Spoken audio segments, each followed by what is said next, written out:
movement.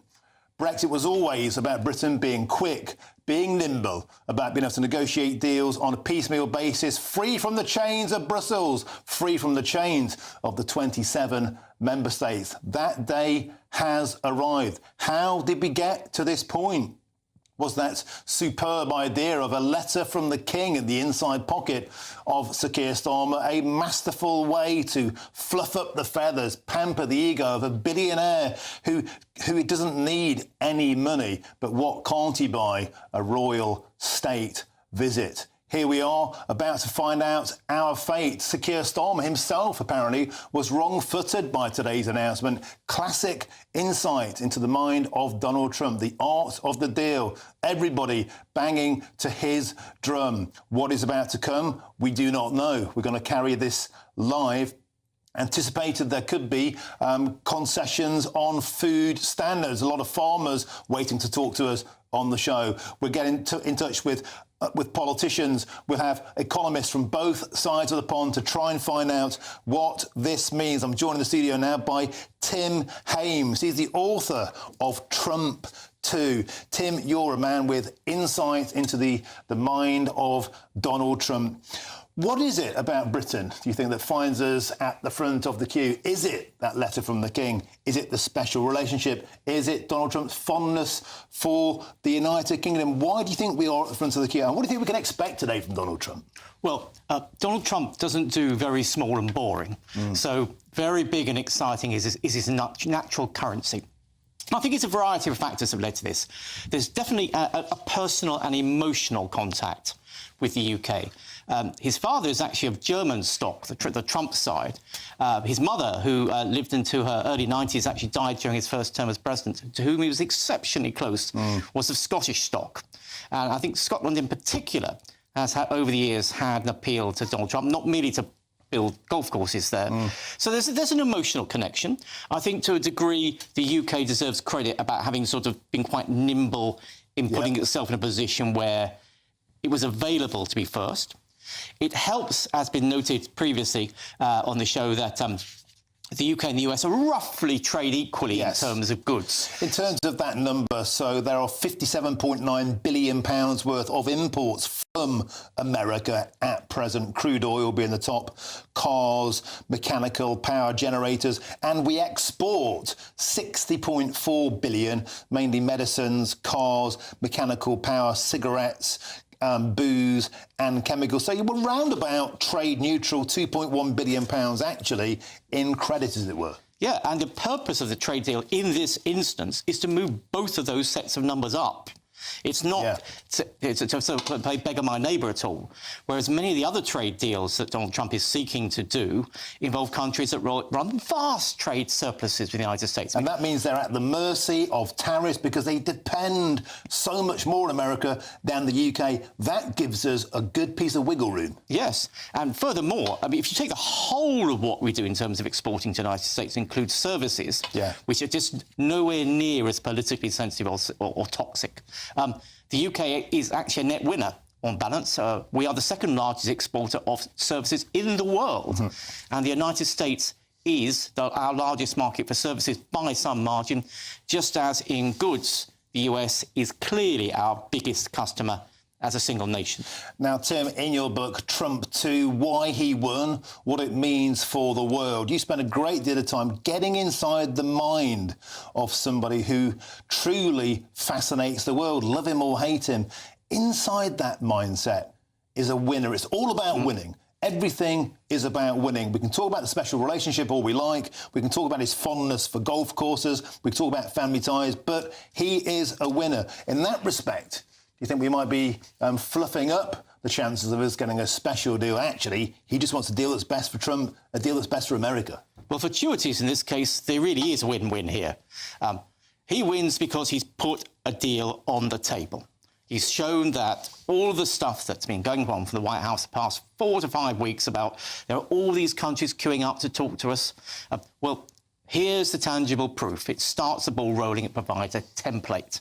So for him, it's a win. For us, it's a win because in relative terms, we're going to be in a more advantageous position, particularly in those key sectors you referred to. And the people who will be really looking hard at this deal are those involved in automobiles, aerospace, pharmaceuticals. Food and drink is a big thing. Actually, whiskey. Yes. We are the largest exporter of whiskey and other spirits in the world. Full stop. The Highland Mist, no doubt, would have put some lubrication on this deal. But on a serious point, America needs this deal. The American economy needs this deal. The global stock markets need this deal. There's been absolute turmoil since the introduction of tariffs globally, trillions wiped off the economy. So the stock markets today are beginning to settle. They're very anxious of good news. Today isn't just about Britain. Today is about the first of many deals. It's about showing that there's progress in the right direction, and the entire world will be watching what Britain gets. Absolutely. To a degree, I have sympathy with the White House in that what they did on so-called Liberation Day was everything they said they'd do during the campaign. It wasn't something they produced like some sort of weird rabbit out of a hat.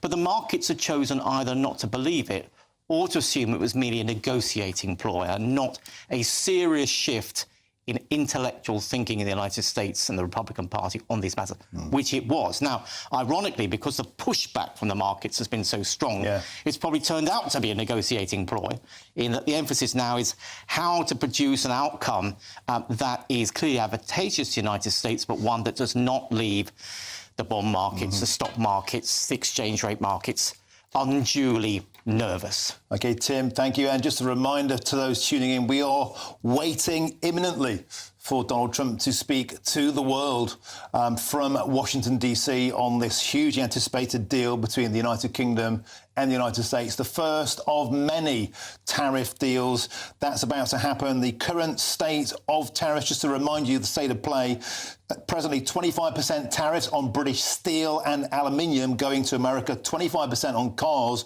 and a 10% blanket tariff on everything else, and at present, a 0% tariff on pharmaceuticals. What will change? We don't know. What we do know is that the world is watching, not just for what Britain gets, but what America does to Britain, perhaps setting a template for all of those nations on that list there that will be waiting on tenterhooks. The art of the deal is about to start. When that happens, we'll cross live, and later on in the show, around about 4:15, we believe, Sir Keir Starmer is expected to address Britain in response to what's about to be said. The beauty of this, the joy of this, nobody knows what Donald Trump is going to say. The entire world is on tenterhooks. This is what he does. This is the moment. And in advance of that, let's bring in my next guest now. I can speak with the Senior Trade Policy Analyst at the Heritage Foundation, and it's Andrew Hale. Andrew, welcome to the show. So, as I just said there, we are waiting on tenterhooks,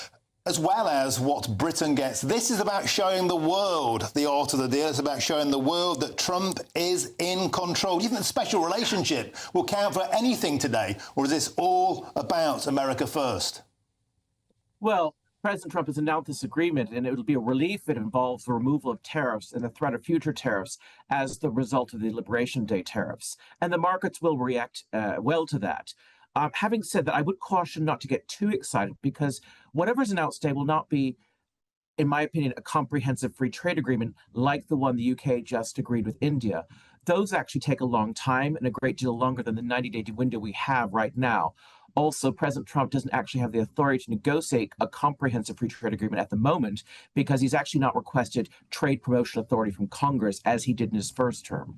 Also, Congress would need to approve any comprehensive free trade agreement. And that's a long process that would far exceed the 90-day window of the stay and liberation tariffs, as well as you'd have to have consultations with industry, businesses, and of course, Congress. There's a process to follow.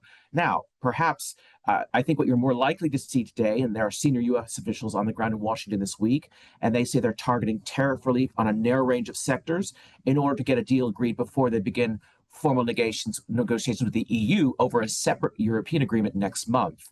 And so I think what we're going to look at is the UK would like reduced tariffs on, say, British exports of steel, aluminium, automobiles, in return, for example, lower rates of the digital services tax, which is paid by US technology companies. Now, having said that, President Trump is he's very unpredictable. Maybe there has been some grand, comprehensive, he said it's a comprehensive, full and comprehensive deal. If it really is that, maybe he has managed to get his team to negotiate that, maybe present it as a fait accompli to Congress and say, here you have it, now approve it. It'll be interesting to see. I think we're all waiting with bated breath. And of course, he has been a master at keeping us in suspense. Andrew, we have to bring in my favourite topic, and that's Brexit. You mentioned there that the United Kingdom is able to be nimble. We are able to negotiate separately because, of course, we're not in the European Union anymore. And the European Union, Donald Trump has been absolutely eviscerating in his condemnation. He called them a racket, a cartel, the mafia out to screw the USA, and other words I can't really repeat. And yet here we are, Britain now at the front of the queue, despite what Barack Obama said in 2016, threatening to put us at the back of the queue. Donald Trump has been outspoken in his love, if you like, for Brexit, because, of course, he understands nation state first. And that means, Andrew Hale, that Brussels will be watching almost through their fingers to see what happens to Britain, because they surely will get worse.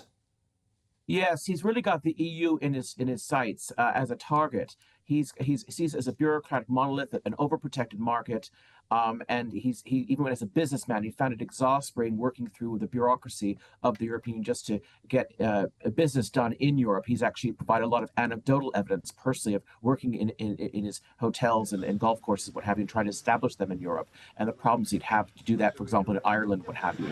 So yes, he's not a fan of the European Union, and my advice to British ministers and the government would be to stay as far away from that firing line as possible. Now, I do know that, of course, the preference for, I think, Keir Starmer historically and with many people in the Labour government is that they'd like a closer alignment with the European Union. But there were people like that in the Conservative Party as well. For example, in President Trump's first term, President Trump offered Theresa May the USMCA, the Canada-Mexico-US free trade agreement, said you want free trade agreements with those three countries. Why not just join that? She turned that down. Her Chequers agreement was incongruent with that. She wanted closer alignment with the European Union.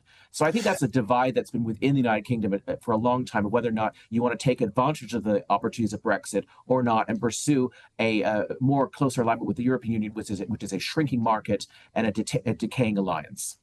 Andrew Hale, you talked there about that digital sales tax, and that is so fascinating because, of course, that was levied much harder by Brussels against companies like Google, Apple, and of course X. And so setting some precedent with UK again will give Brussels a taste of what maybe they can expect, because American big tech, despite the fact it's had trillions wiped of its stock value since this tariff war broke out, is absolutely precious to Donald Trump. Is there something else in there that JD Vance alluded to, Andrew Hale, in Munich? Free speech, freedom of speech. We were told there'll be no free trade deal without freedom of speech. And of course, those big tech companies, they are the platforms now of free speech. Do you think we can expect a bit of pushback on that area?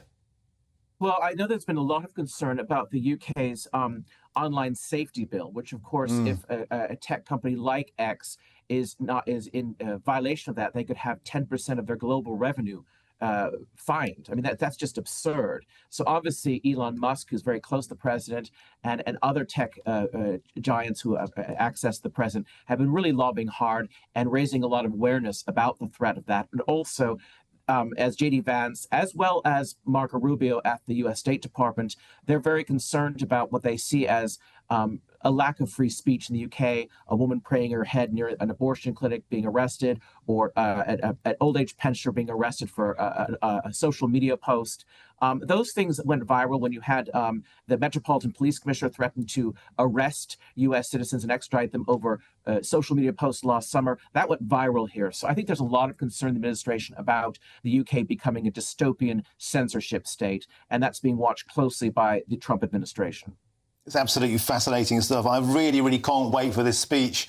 Just a reminder, we're waiting for Donald Trump to emerge and address the world's media. Andrew Hale, before I let you go, can I talk to you about another potential area? There's been a lot of discussion around concessions. Donald Trump would love to get his fangs into the food market in Britain and, of course, in the European Union. There's been a huge amount of conversation about food standards, about chlorinated chicken, about hormone-treated beef, about genetically modified soya beans. These are things that aren't allowed in the UK at present. British farmers are very, very concerned about what that could mean for their livelihoods, being flooded with standards that don't match British standards and potentially a lot of cheap goods. Will there be the room, the wiggle room for Britain to push back against things like that? Or is with Donald Trump, it's like, here's the deal, take it or leave it, my way or the highway? Well, that really depends on how the UK trade negotiators have managed to convince this administration on that. I can just tell you with regards to chlorinated chicken, it's about the stocking rates here in the United States. If you give it the chicken a chlorine wash, you can stock them so closely together so the bugs don't pass between the chickens. But that's really an issue of animal welfare in the United Kingdom and within Europe as well. And companies in the United Kingdom, such as Moy Park, a chicken company, simply would not be able to compete with the stocking rates of a U.S. battery farm. And of course, as I mentioned, that's the whole issue of the welfare of the animal. With regards to hormoned meat here in the United States, you can take a syringe and inject a freshly hatched chick, and within 6 weeks it's a full-fledged hen. And one does have to ask the question, what are the impacts upon human beings if they're consuming so many hormones? And people like Robert F. Kennedy Jr. and others have raised awareness about how children in the United States are developing puberty much faster than, say, children in the United Kingdom because they're consuming food that have been injected with hormones. So there are some genuine concerns, and no doubt those have been discussed between U.S. and UK negotiators.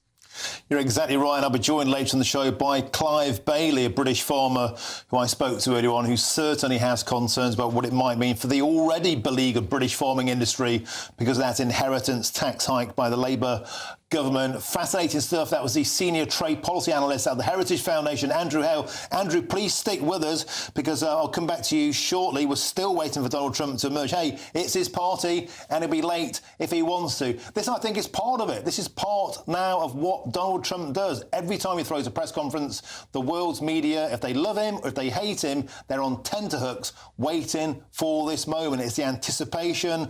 I think it feels more like a rock and roll act than a politician. That brings me neatly back to my studio guest, Tim Hames, of course, the author of Trump 2, Why He Won and What It Means for the World. Tim, isn't that true? The cult of personality, there's been an astonishing new cadence, a tattoo, a drumbeat to how Donald Trump interfaces with the media. He's much more, it's much more of a maelstrom now. He sets the agenda, he's punchy, and more to the point, he makes everybody wait for the moment. And that's where we are now. And this is quite a striking difference from his first term, especially the first years of his first term, where the parts of the White House staff formed almost a sort of bodyguard to prevent him naturally interacting with the media because they didn't know what he was going to say. In fact, they weren't even sure if he knew what he was going to say. So this is a more relaxed, much more self-confident approach to media, perhaps deliberately drawing contrast with Joe Biden, who really did not do spontaneous media interviews beyond an exchange of approximately 1.5 sentences each. But so through his whole life, Donald J. Trump has been the showman businessman. And I think both parts of that are important. He understands his show. From his earliest times when he dominated the New York tabloid scene, to that book, The Art of the Deal you refer to, which revolutionized business publishing in the United States, to The Apprentice, to the fact that his campaign was the first campaign in American political history to really understand the use of social media, and then what was Twitter, transformed it. So this is a guy who, if he hadn't ended up being a businessman, wouldn't have minded being a similar territory to Bruce Springsteen, but probably not with the same politics. And Tim, you're so right, because here is the world's first president who just dictates policy on social media and his own social media platform. So he doesn't tell the press anything this morning. And as far as we know, it came as something as a surprise to the British government that this was happening today. So Keir Starmer was planning for a day of VE Day celebrations, of course, VE Day 80 today. But this morning he announced on Truth Social the agreement with the United Kingdom is a full and comprehensive one that will cement the relationship between the United States and the United Kingdom for many years to come. Because of our long time history and allegiance together, it is a great honour to have the United Kingdom as our first, capital letters, announcement. Many of the deals which are in serious stages of negotiation to follow. And that means at that moment, Tim Hames, that the rest of the world are also watching this. Because it's Britain first, the rest of the world later. They want a taste of this machine, a taste of the delivery, and a state of preparedness for what will come next to them. All the while, it's the biggest box office on earth. It is. It is indeed. There will be people in Downing Street this evening who are otherwise fairly irreligious, praying that the next Pope does not emerge tonight in order to compete with this news. They want this to be the news story of the day alongside, obviously, the VE Day tributes, but that's quite a different kettle of fish. So it's become the story of the day, and all foreign governments, we go going through the micro detail what's agreed here to get a sense of, OK, what do we need to give and what do we get back? They've gone first. Yeah. And how much of the early stages of tariffs, when we had that incredible situation, we had that leaderboard on the screen, it looked like The Price is Right. It looked like an American game show. It was putting it in a message that people can understand, and people just thinking, oh my God, how bad is it going to be for my country? Yeah. And is that part of the deal here? He gets everyone so afraid that in the end they'll take some punishment because it's not as bad as they thought it might have been. Yeah, there'll be a lot of that. I mean, the first reaction of many countries when that occurred was to say, well, we're not going to be pushed around like this. And then the second reaction is, but we might be pushed around like that.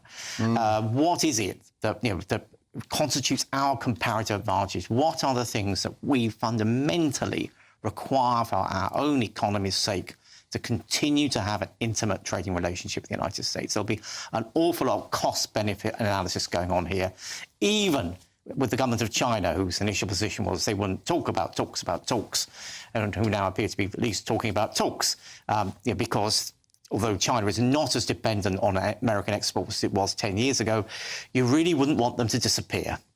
And as you were saying there, Tim Hames, the relative imports and exports between the two countries is pretty marginal in terms of the trade balance. The UK imports 0.9 billion pounds worth of goods and exports 60 billion. So we export slightly more than we take in. So tariffs on trade wouldn't impact the United Kingdom. For example, countries like Mexico would be utterly eviscerated by tariffs. And so they'll be looking at it today thinking, what's in store for us?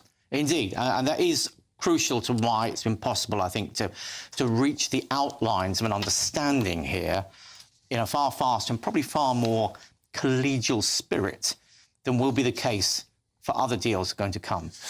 I want to ask you again about Brexit. And there seems to be an obsession in the Starmer regime of having their cake and eating it. Let's be frank. No, they keep talking about a reset deal. In fact, there's a conference, a reset summit, May the 19th, just a couple of weeks away in London, where Sir Keir Starmer, the Chancellor Rachel Reeves, were anticipating of getting a nice deal stitched up with the EU. And I think maybe Donald Trump saw this happening and thought, well, I'm going to throw this grenade in the bunker. I'm going to go first on the UK and kind of wrong foot that deal. Because is there something in, inside Donald Trump's mind, you've been inside Donald Trump's mind, will he countenance the notion of Britain having a long-distance relationship with Brussels at the same time as USA, or will he demand that our love for USA comes first? Well, it's an extraordinarily difficult balancing act for the Prime Minister. It's a balancing act in terms of domestic politics, in that most people in his own party don't want to see him within 100 miles of Donald Trump. It's a balancing act in that he's trying to both keep the American relationship not merely on track, but actually push it a little bit further. This is still comfortably the world's largest economy we're discussing here in the United States. The notion of the US economy is in decline, as occasionally put, is utter nonsense. And it was only 8 days ago that the front page lead story of The Guardian said that a UK-US trade deal was a, quote, second-order priority, and gave the impression that people in Westminster were sort of whistling in the wind. And not for the first time, The Guardian got it completely Got it completely and utterly wrong. Let's go back now to Andrew Hale, who's the Senior Trade Policy Analyst at the Heritage Foundation. Andrew, welcome back. You no doubt were listening in there. I want to talk about this notion of, can there be two lovers in Donald Trump's heart? Would he allow Sir Keir Starmer to go to Brussels with a rose between his teeth and be wooing Ursula von der Leyen and having a romance with Brussels? Or would he demand that he is the first love? I think there's a clear choice for President Trump. It's the United Kingdom over the EU. Of course, his mother, of course, is British. He's from the Outer Hebrides. He emotionally is attached to the United Kingdom. He actually was personally, I think, wounded in his first term by the sort of negative reaction he got by many in the Labour front bench, like, for example, David Lammy, like the mayor of London. Those comments were irresponsible, and this is the head of state of our most important, the United Kingdom's most important ally. And I think that he likes the United Kingdom. He does business there, and he just has a huge emotional bond to it, and he has a deep love and appreciation for the British royal family. And so I think that you even saw that in the Oval Office when J.D. Vance did raise the issues of free speech in the United Kingdom, which is a legitimate issue and a legitimate concern of J.D. Vance. Trump was sitting there with his invitation from King Charles III to Balmoral. And I think at that point, everyone thought, OK, this is all goodness and light. Nothing controversial is going to come up. And then, of course, J.D. Vance inserted that into the conversation after that. And I don't think President Trump would have, just because I think he really wants to have a very good relationship with the United Kingdom. And much of the pushback has actually become from figures within the United Kingdom, particularly those who want closer alignment with the European Union. And on some cases, they're going to have to make a choice. Either they're going to have to, if they want to have a full and comprehensive free trade agreement with the United States, then that will certainly come into conflict with much of the overregulated market of the European Union. And Andrew Hale there, you're over in Washington, D.C. How is Sir Keir Starmer being received by Americans, by the American media? He went with that letter from the King in his inside pocket, played a bit of a blinder, let's be honest.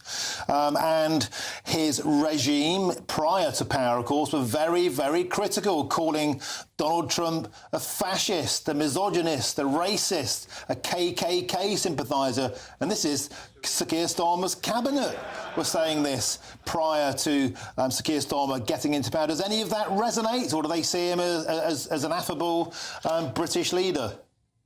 Well, I think Keir Starmer has recently, particularly when he was here recent in Washington in the Oval Office, he played that masterfully. And I think that it was a learning experience before. You know, they did make some mistakes. I mean, I kept saying to, people in the British government, can you find someone who hasn't actually in your party or in your cabinet that hasn't disparaged President Trump so horrifically? I think sending Morgan McSweeney to Mar-a-Lago before the inauguration to negotiate with the Trump administration was a mistake, given the fact that he actually went with 100 labor activists to the Democratic National Convention and cheered on Kamala Harris. He very badly advised Keir Starmer that Kamala Harris is going to win. And I have to say, as someone who's both half American, half British, being here on the ground in Washington, I knew that she wasn't going to get elected. I knew that this was going to be a victory by a margin. And I felt that I think Keir Starmer has been very poorly advised, and I think he'd do well to take some better advice than people like Morgan McSweeney, who I think is highly politicized and obviously very, very firmly on the left and out of sync with all the policies of the Trump administration. We've just got an update here from a British journalist who's saying that Donald Trump's Oval Office announcement of the US-UK trade deal has been delayed. And the reason being given for that is it sounds like there is an attempt to get Sir Keir Starmer patched in by video call, so he can be there remotely at least. And it goes on. While Number 10 was hopeful of getting a breakthrough this week, it didn't actually know it was coming until late last night. And that echoes what we were saying in the studio here. Number 10 didn't even seem to know that Donald Trump planned to announce this today. This is the VE Day 80th anniversary in London, in the United Kingdom, and the Prime Minister had a full schedule. And suddenly Donald Trump announces this on social media. And this statement from Stephen Swinford carries on. The logistics have been challenging, to say the least. Now, that's one way of putting it. So just to repeat, and we were anticipating anticipating that Donald Trump would address the world's media from DC at 3 p.m. It's now 5:30 the hour. We were told it would be delayed until 5:30, and now we're hearing that they are presently attempting to patch Sir Keir Starmer into this remotely via video link. You can see on your screen there pictures of Sir Keir Starmer in Washington, D.C. when he went for his visit on lecterns together. Perhaps many people felt this would be the way to deliver a trade deal between two countries to the world. But this is Donald Trump.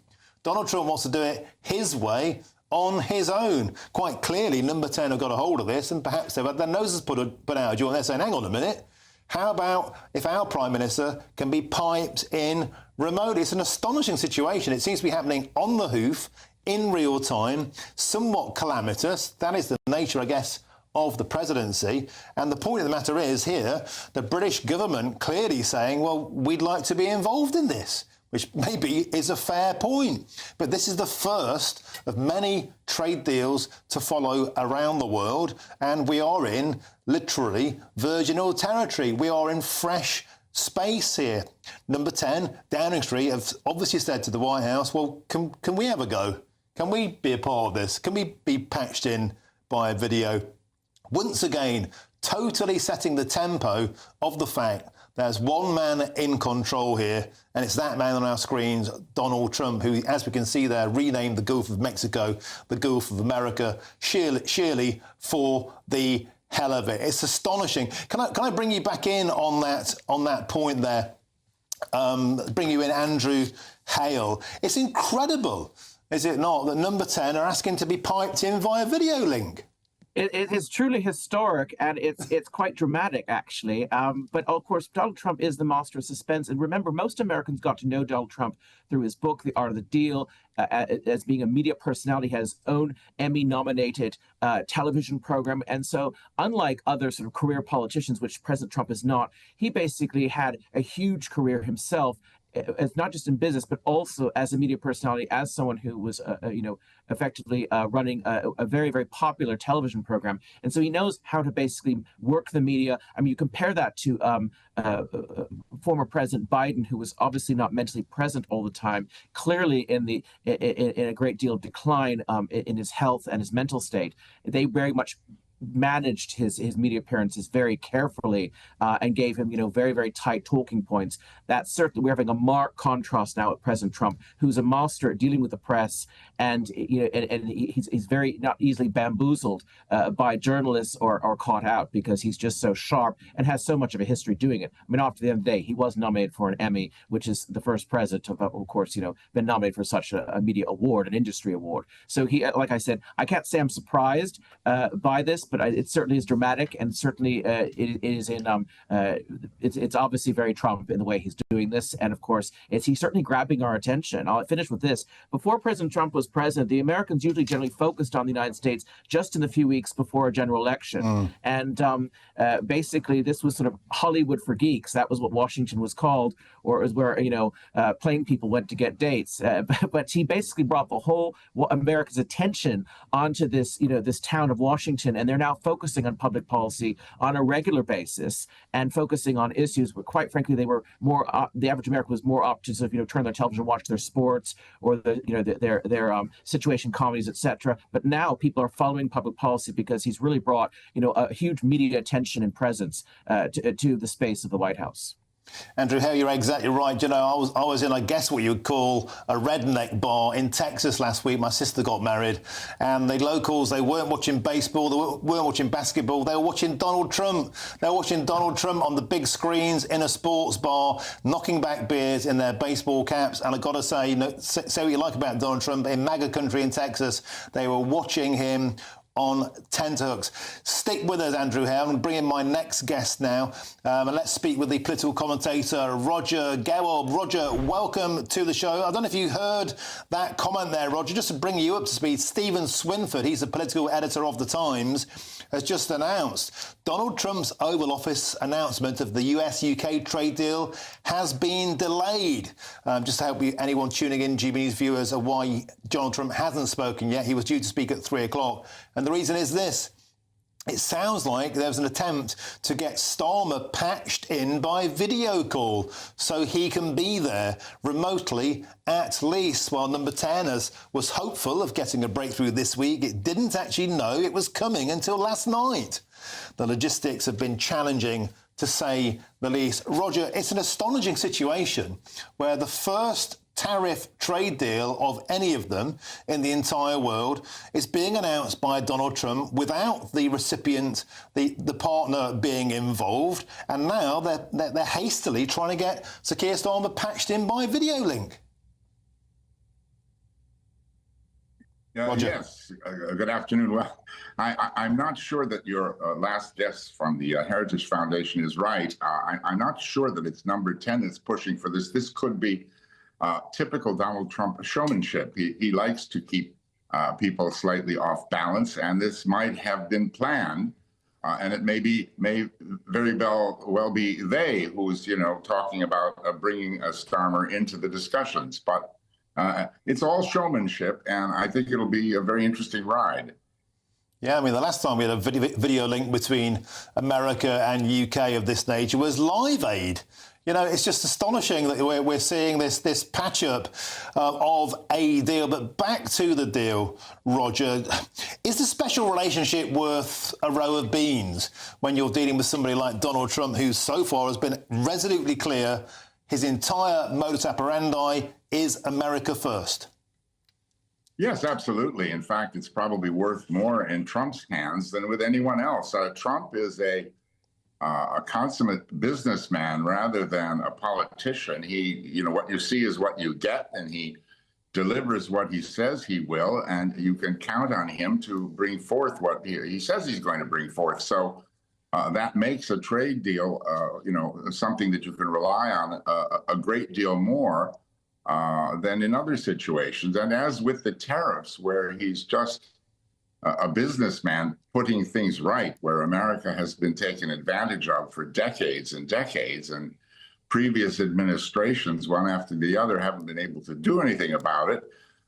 He's putting it right, and he's getting respect for that. 50 countries have come forward and said, yeah, fine, we'll drop our tariffs if you drop these new ones.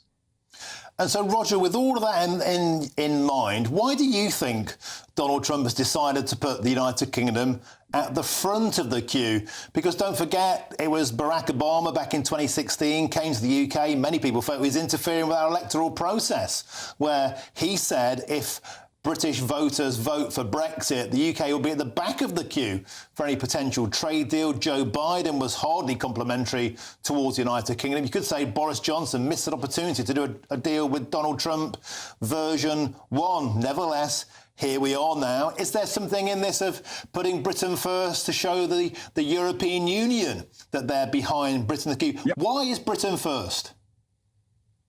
Absolutely, because of Brexit. I think that Trump certainly favored Brexit. The European Union, frankly, let's be honest, they have trouble deciding on lunch.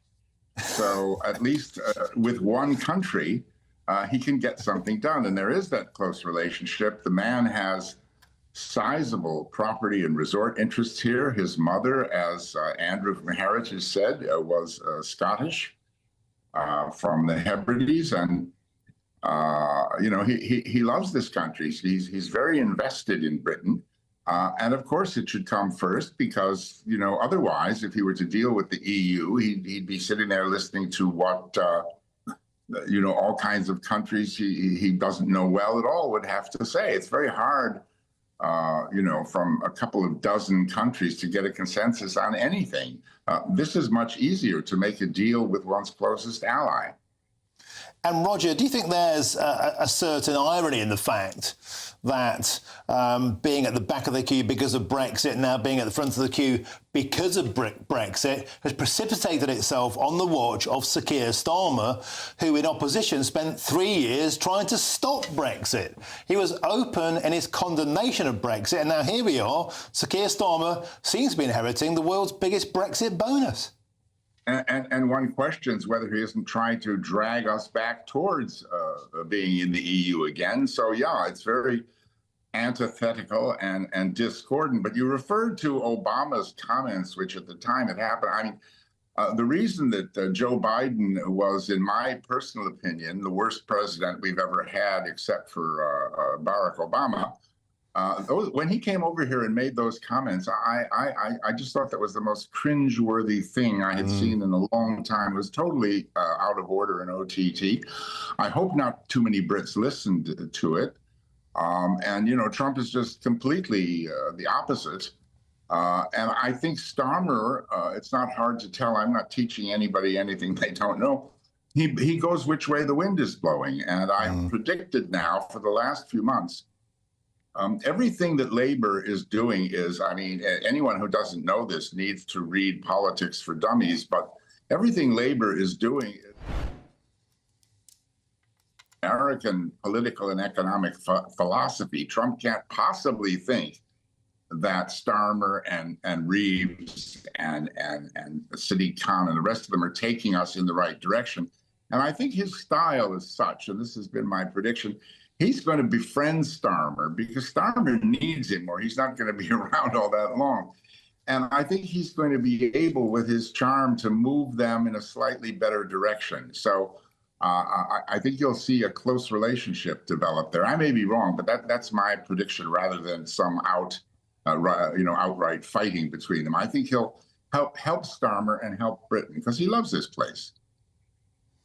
You know, back to your points there, Roger Gewolb, about Barack Obama. I think a lot of Brits did listen and they voted for Brexit in even bigger numbers. They hated the idea of being told how to vote. And I wonder if there's a grim cycle in the fact that the Labour Party sent 100 activists to campaign for Kamala Harris, and that also spectacularly backfired.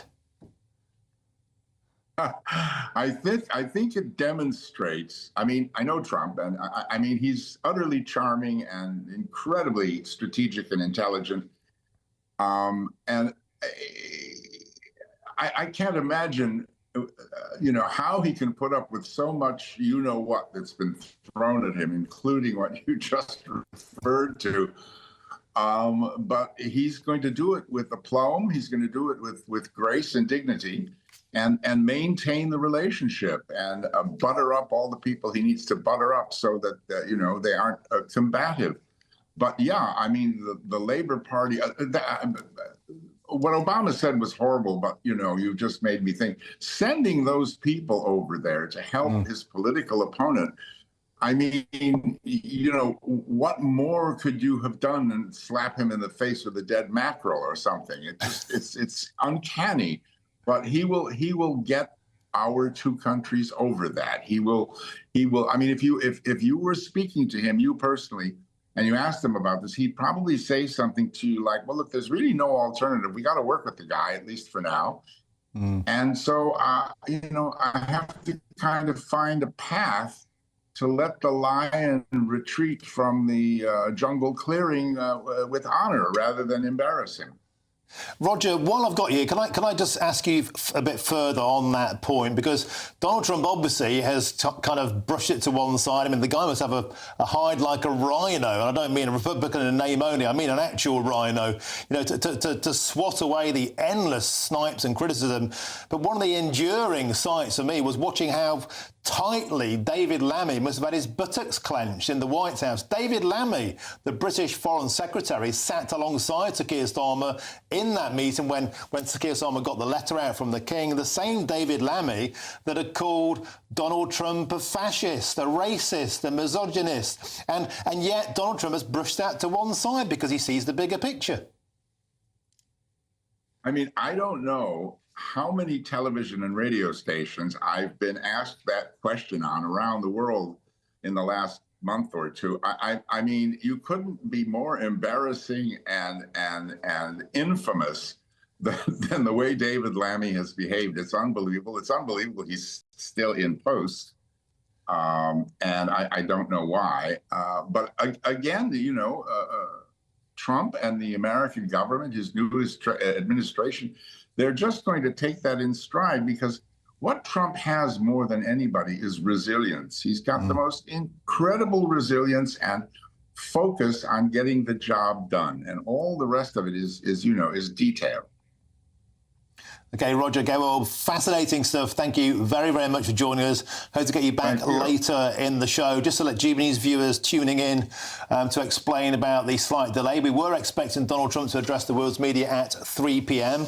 Well, some 45 minutes later, the explanation for that is we've learned, we believe, from the political editor at the time, Stephen Swinford, quoted as saying, Donald Trump's Oval Office announcement of the US-UK trade deal has been delayed. Live pictures on your screen there. That will be the news feed of the White House when this conference starts. And it goes on, Stephen Swinford adds, it sounds like there is an attempt to get Starmer patched in by video call so that he can be there remotely at least.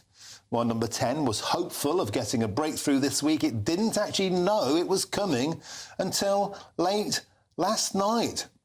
The logistics have been challenging, to say the least. This is pure theatre. The world awaits Donald Trump to speak on this UK-US trade deal. That's imminent. They're trying to patch in the British Prime Minister, Sir Keir Starmer. I'm still joined in the studio by Tim Hames, the author of Trump. I'll come to you for your expertise shortly. But first, the former Prime Minister Boris Johnson has exclusively been speaking to Patrick Christys on GB News, taking credit for the UK-US trade deal. Well, of course he would. Take a listen. Are you responsible for this, then? Well, no, I'm not, no. But Brexit certainly is. Right. What is it, by the way? First, what is it? Brexit is certainly responsible because we wouldn't have been able to do this deal individually with the United States if we weren't outside the European Union. That's for ding dang sure. With Boris Johnson tonight, and that's on Patrick Christys tonight, his programme. Patrick Christys on GB News at 9 p.m. That's an exclusive chat with Boris Johnson.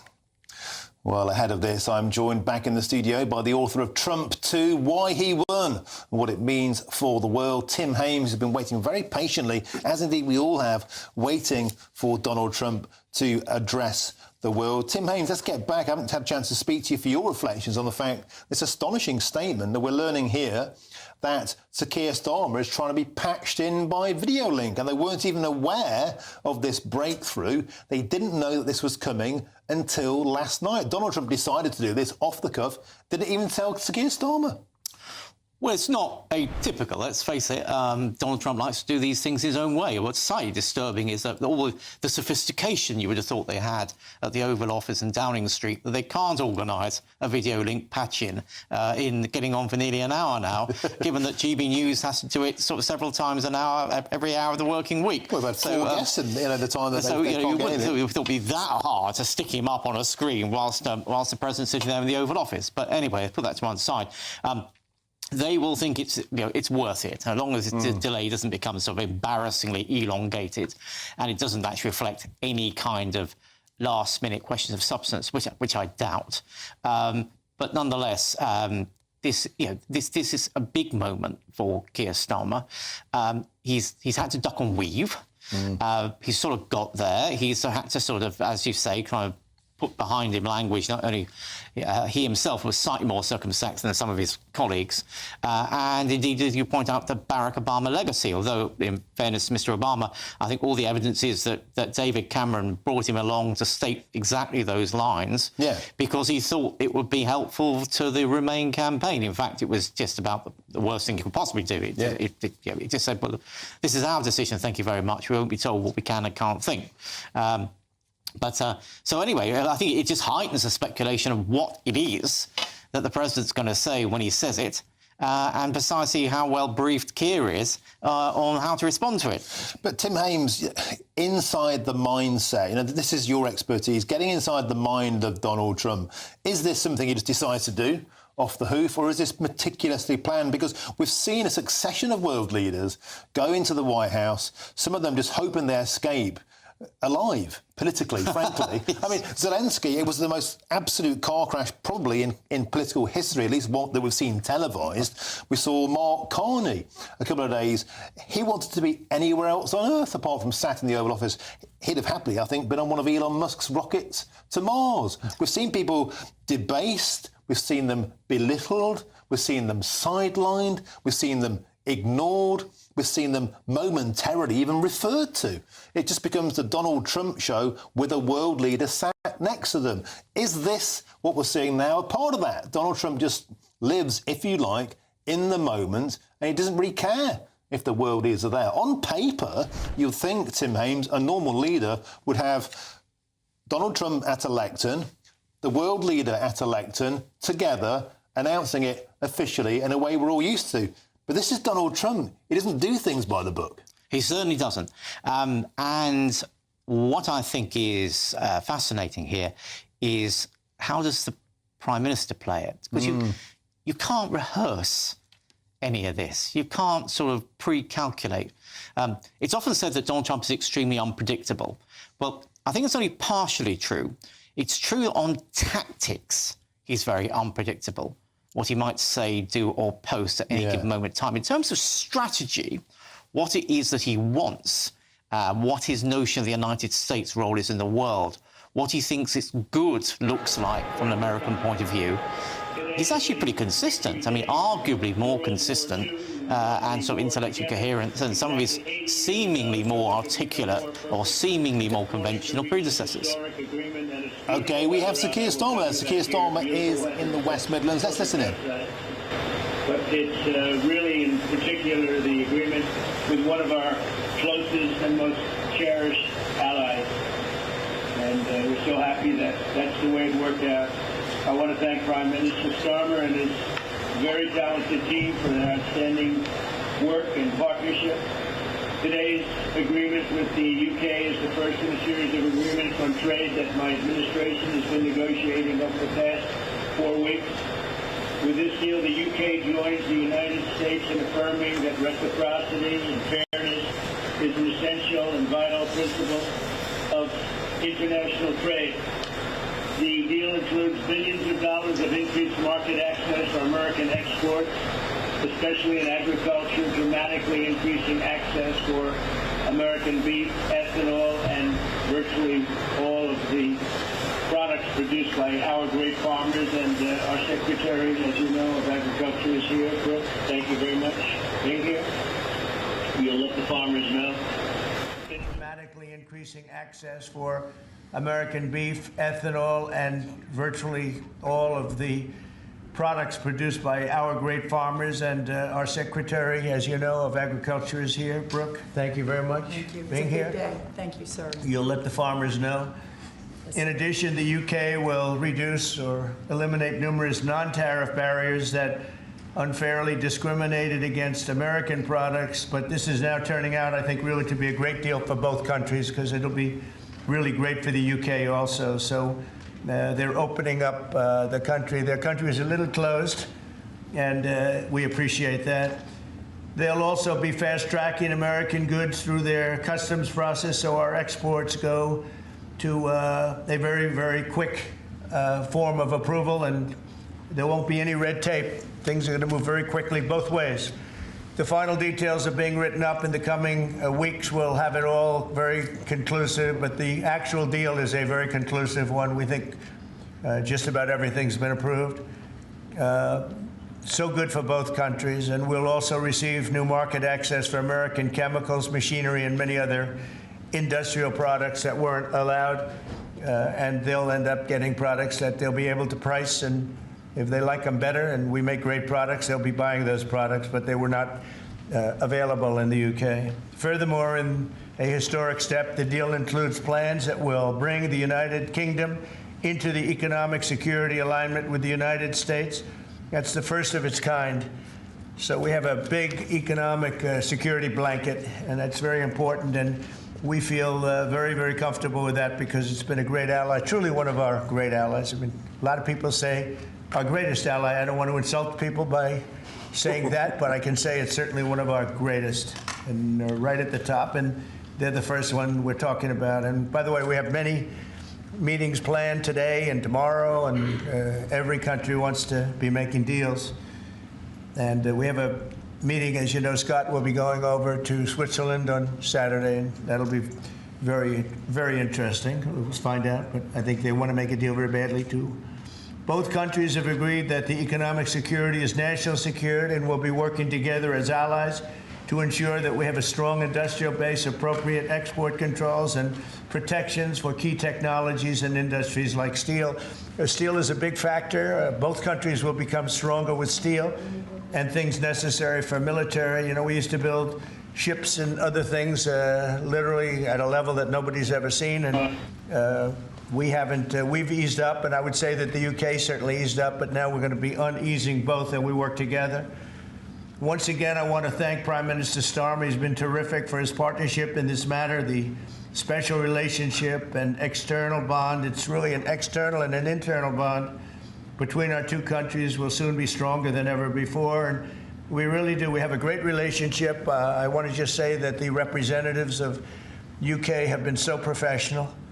And it's been an honor doing business with all of them, and in particular the Prime Minister. And I'd like to introduce him now to say a few words.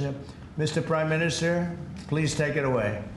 Can I pay tribute, Donald, to your negotiating team as well, particularly Howard and Jameson, who've done an incredible job, a very professional job, and my team as well. Two negotiating teams have worked at pace now for a number of weeks to bring in this deal today. Really important deal. This is going to boost trade between and across our countries. It's going to not only protect jobs but create jobs, opening market access. And as you say, Donald, the timing couldn't be more apt, because not only was it 80 years ago today that victory came for Europe after and at the end of the Second World War, but of course on that day the UK and the US stood together as the closest of allies. And Donald, I think you may or may not know that it was about this time of day, exactly 80 years ago, that Winston Churchill announced victory in Europe, and that led to great celebrations across Europe, across America, but particularly in the United Kingdom. Literally people going out into the street, putting bunting up, going up to the palace. And so to be able to announce this great deal on the same day, 80 years forward, almost at the same hour, and as we were 80 years ago, with the UK and the US standing side by side, I think is incredibly important and makes this truly historic. That close relationship has endured over those 80 years. As you know, Donald, when it comes to defence and security and intelligence sharing, of course, there are no two countries that are closer than our two countries. And now we take this into new and important territory by adding trade and the economy to the closeness of our relationship. It is built, as you say, on those notions of fairness and reciprocal arrangements. We've always had a fair and balanced arrangement between our countries. This builds on that, hugely important. For sectors like car manufacturing and for steel and aluminium and so many others. And yes, we can finish ironing out some of the details, but there's a fantastic platform here, including, of course, on the tech side, where I think I'm right in saying we're the only two Western countries with trillion-dollar sectors when it comes to tech. And in the end it comes down to, as you say, Donald, economic security is national security. On national security, we've been absolutely the closest of allies for so many years, keeping the peace through that close alliance, that friendship. And now we add to that this deal on trade and the economy. And I want to thank you for your leadership on that, Donald, and for the way in which your team have negotiated this. And I'm so pleased that we've got this deal, we've finalised it, and we've built an incredible platform for the future. So thank you so much. Donald, I'm now going to go and do a press conference. I think you have your press in with you, but on the details, I think if you've got Howard, etc., we can deal with that through one of my team. That's great. Well, Mr. Prime Minister, thank you very much. It's an honor to have a continued, maybe a better relationship than ever before. You know, I don't know if the media knows, but we can deal with that through one of my team. That's great. Well, Mr. Prime Minister, thank you very much. It's an honor. We're going to have a continued, maybe a better relationship than ever before. You know, I don't know if the media knows, but the U.S. and UK have been working for years to try and make a deal. Never quite got there. Yeah. It did with this Prime Minister. So I want to just congratulate you. Well, with this president, this prime minister, we've managed to achieve what many people have tried to achieve for many years. That's right. And I'm really pleased, and it feels completely historic and on a special 80-year anniversary as well. So, Donald, thank you so much.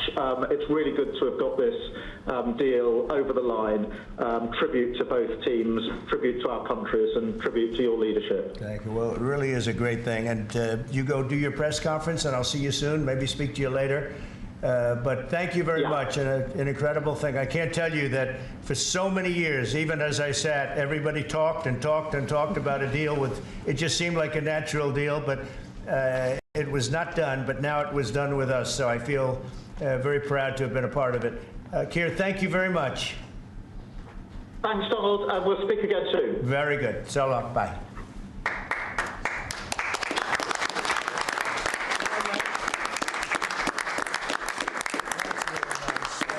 Why don't I do this? Why don't I have our Secretary of Commerce, Howard Lutnick, give a little description of the deal pretty quick, and then the good side, the very nice side, we'll be speaking about it also, maybe, from so you get a pretty equal. I think it's a very, it's just been a deal that was, we thought, very complicated. It became very simple. It's opening up the country that we really didn't have the kind of access to that I would have thought. I was surprised. I think it's why the deal never got done before. It was, you know, they've been working on this deal for 25 years. And we got it done, and we got it done. Really, it's going to be great for both countries. So, Howard, if you could go, and then somebody else, you may have, you'll pick whoever you want who'd like to do it. I have a feeling you're going to do it, right? So you guys go ahead, and then we'll take questions right after that. But I think you'll get a pretty good understanding of how big it is. It's a very large deal, very big deal. And Howard, go ahead. So the UK is the 6th largest economy in the world and the 4th largest that we export to, right? So it's a huge market, a top 10 market.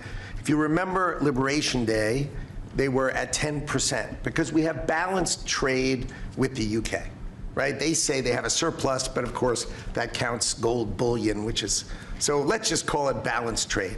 So how do you open up a market in balanced trade? People think it's impossible. They've always thought it was impossible until President Trump came on the scene and changed the way things work.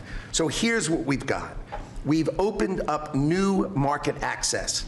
Ethanol, beef, machinery, all the agricultural products. They've agreed to open their markets, and that will add $5 billion of opportunity to American exporters. So the question is, why would they do that now? Because they've never done it before, and we still have our 10% tariff on, which will produce $6 billion of revenue for the United States. So the idea was, how do they keep their jobs, protect their economy, and do the best for their people while opening the market for us? And the way is they studied it, their team was exceptional, and they tried to figure out the markets that they're importing from other people and try to send them over to America. So why were they always favoring others and not us? And what they've done is they've found the ways to do that so that we have new access, right? But the UK workers are protected, and that was the balance. So we did a deal with them in automobiles, and you know, if you're not building here, we charge you a 25% tariff. But the president, and by the way, I want to make this clear, while Jameson and I worked hard, this was the president's deal. And people think, oh, that's not the way it works. If you got to sit next to him, I have the best deal maker to my left. And if you don't think that we take advantage of him calling the prime minister and getting that deal done, you don't understand who's the president of the United States. So he's the closer. He gets deals done that we could never get done because he understands business, he understands deals. And that's why we're here today. So he agreed they could send 100,000 cars into America and only pay a 10% tariff. And that protects their car industry. And remember, we do 16 million cars a year. So this is only like 0.6%. But for the UK auto people, this is tens of thousands of jobs that the president agreed that he would protect for them, so he made that deal, right? Then steel and aluminum, right? Their steel business has been destroyed like everybody else has been destroyed by people dumping steel into their markets. And British Steel had announced it was closing down.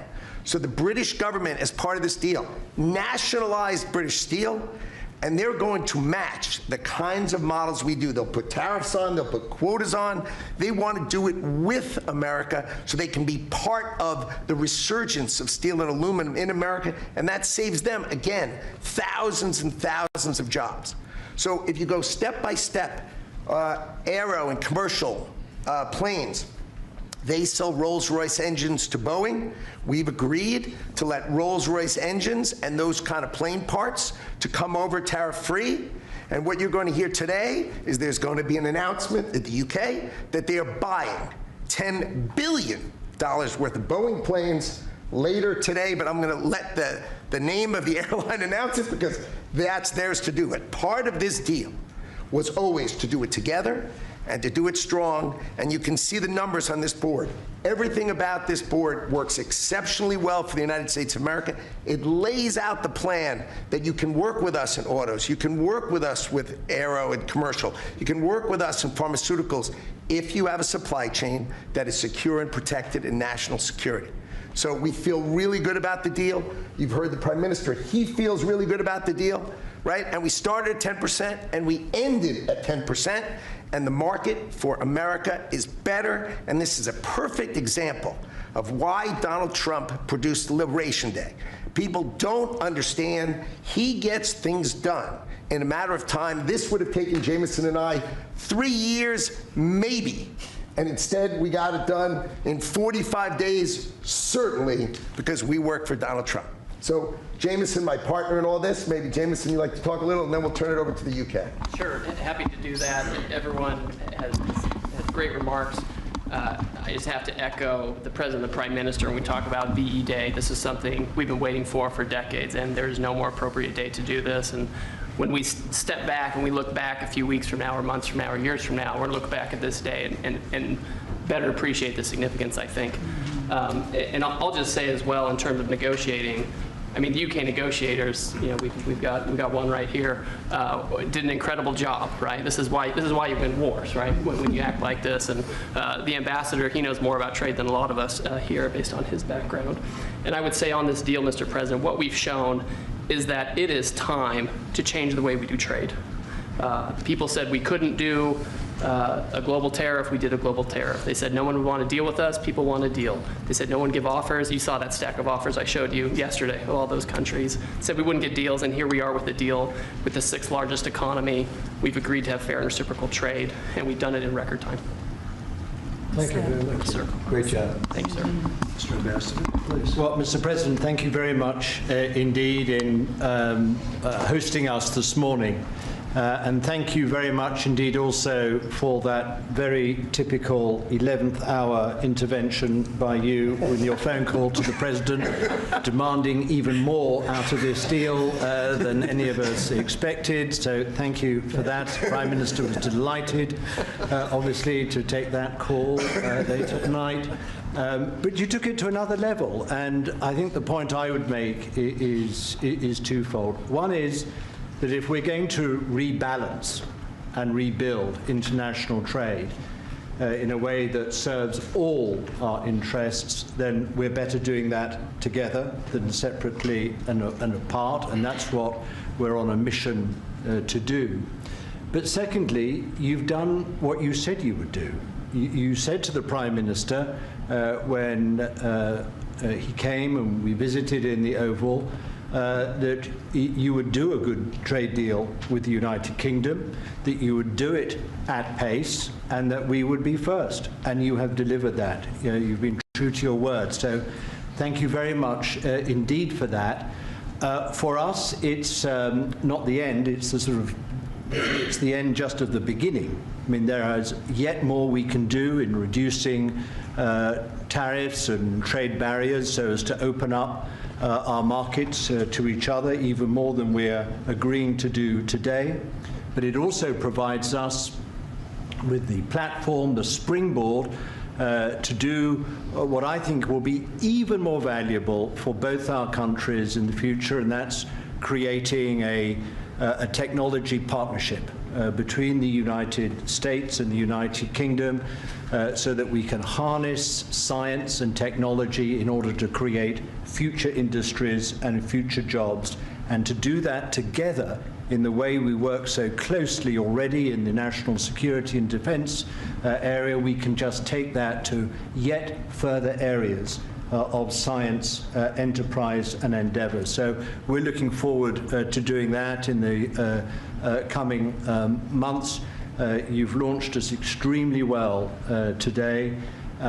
It just, in my view, as the Prime Minister has said, just shows what two countries who trust each other, who are confident in each other and are familiar with each other can do, not just for ourselves, but for the rest of the world who need to benefit from a bigger and better international trading system.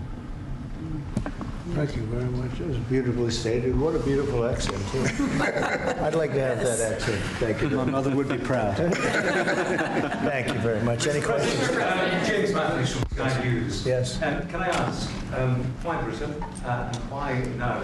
And you've described this deal as a full and comprehensive deal, and yet we've just heard from Mr. Matthews that it's the end of the beginning.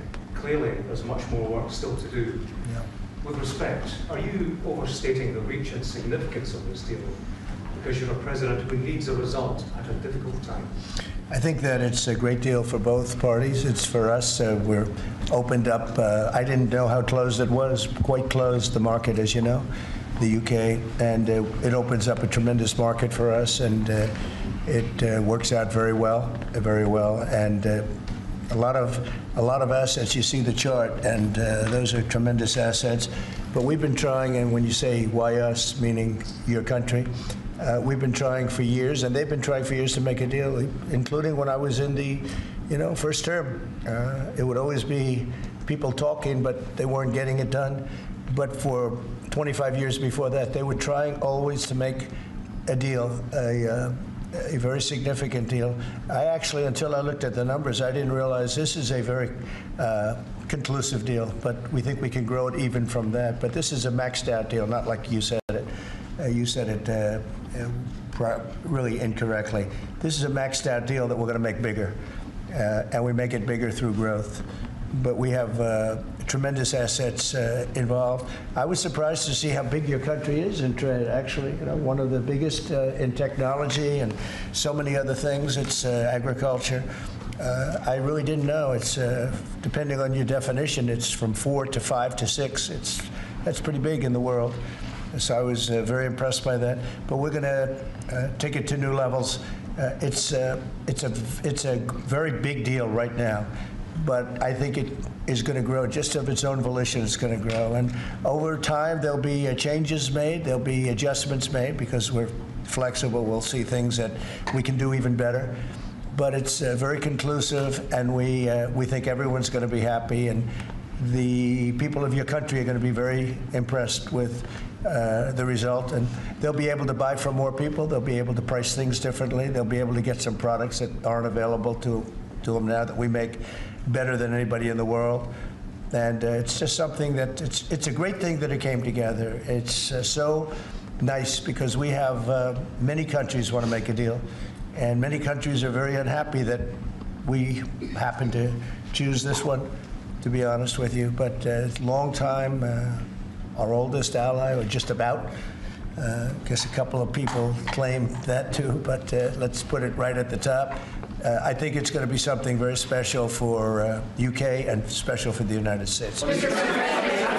Yeah, please. Thank you, Mr. President. Reagan Reese with the Daily Caller. How close are you to more deals, and when do you expect the next to be announced? Well, very close. We have numerous deals. I know Howard's going back. As soon as this is finished, your press conference, he's got numerous. And Scott, who's right over here, who's fantastic, by the way, You were great on television this morning. I watched you. That was he gave them a little lesson in the world and economics. But Scott's going to be going to Switzerland, meeting with China, and they very much want to make a deal. We can all play games. Who made the first call? Who didn't make the? It doesn't matter. It only matters what happens in that room. But I will tell you that China very much wants to make a deal. We'll see how that works out. Every country throughout the last 40, 50 years has literally ripped off the United States on trade, on military, on protection, on all the different things. And we are now making fair deals. And in this case, it's great because we really weren't very much involved. You have the European Union, which is, I think you made the right decision years ago. I don't know if you remember, I was opening up Turnberry the day that you were voting. And they asked me, would it happen or would it not happen? I said, no, I think they're going to go their own separate way. I think it's better for them. And they did. I think it's going to end up being a very smart decision. But a big part of that decision was always that you'd be able to make a deal with the United States. And they were unable to do that. But now they made it. And it's a tremendous, it's very important. That was always a big part of your decision on Brexit. And they were never able to make that deal. It was a tough one. And this one it's amazing with time. This one just went very smoothly, went quickly and smoothly. And a lot of common sense, as I like to say. It's tremendous common sense, but it's going to make your country much bigger in terms of trade, and it's going to make our country much bigger in terms of trade, too. Yes, sir. Okay, go ahead, behind you, and then we'll get you.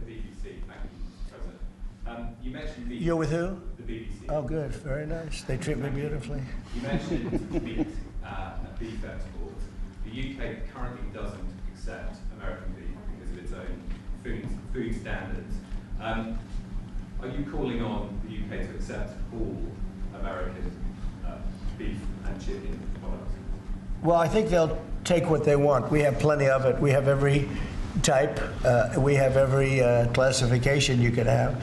As you know, Bobby Kennedy is doing a tremendous job, and he's, I think, probably heading toward your system with no chemical, no this, no that. I mean, I think we're heading that way. It seems to be, and but we have that also. So we're a very big country. We have a lot of beef. We're a very big country, so it'll be great. Yes. Yes. You want me to jump? Yes. Let's talk about American beef really quickly, and it can't be understated. I'm Brooke Rollins, by the way. How important this deal is and what this means to American farmers and ranchers. Specific to the beef, this is going to exponentially increase our beef exports. And to be very clear, American beef is the safest, the best quality, and the crown jewel of American agriculture for the world. So I think a really important part of this deal isn't just the ethanol reducing of tariffs from 19 to 0, which for our row croppers is a huge deal, but also for beef. And as we move forward, I know our incredible trade team is looking at all of the meats, all of the produce, really all of our agriculture exports. And I don't know if there's an industry that has been treated more unfairly and has suffered more than our agriculture industry. So we look forward to, I'll be in the UK on Monday, talking to my counterpart over there for next week, and look forward to moving that out across the country. The president is I think we can say that we have the best in the world, best tractors, the best everything in the world, and they say that our agriculture is, second to none. You understand, and it'll be a great asset. People are going to be able to have options, choice, and they'll have more of it, and that usually means lower prices. How about we'll do you and then you? Go ahead. Question for the Client TV, Daniele Compatangelo, LA7 to 2000 Media. So congratulations for the deal. We'll see a big revenues from the chart.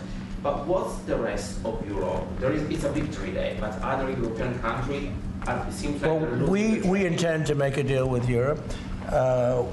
We have found that the European Union treated us extremely unfairly, very difficult, and hurt themselves in doing so. And they very much want to make a deal. We'll be dealing with them. We are dealing with them currently. So that'll cover pretty much the rest of it. But this was separate because of Brexit in particular. This was a separate deal. It always seems so natural. I mean, all the media would say that this seemed to be like, why did this happen 25 years? Why didn't it happen a long time ago? And it was always amazing to me. Somebody would say, hey, we got to make a deal. We have to make a deal. But this deal just fell into place. The Prime Minister did a fantastic job. His representatives are total professionals, and they got along well, and it just seemed to work. And I think one of the reasons it did is because we blew up the whole system. If we would have just been dealing with you separately, or, you know, country by country, we blew up the whole system. It was very fair to the United, very unfair. That's Donald Trump at the White House, and let's go live now to the Prime Minister speaking following that historic announcement of a US-UK trade deal. What was just a few weeks ago and really fantastic to come back. Just a few moments ago, I spoke to President Trump, the President of the United States, and I'm really pleased to announce to you, and I wanted to come to you to announce that we've agreed the basis of a historic economic prosperity deal. And that is a deal that will protect British businesses and save thousands of jobs in Britain. Really important, skilled, well-paid jobs. It will remove tariffs on British steel and aluminium, reducing them to zero.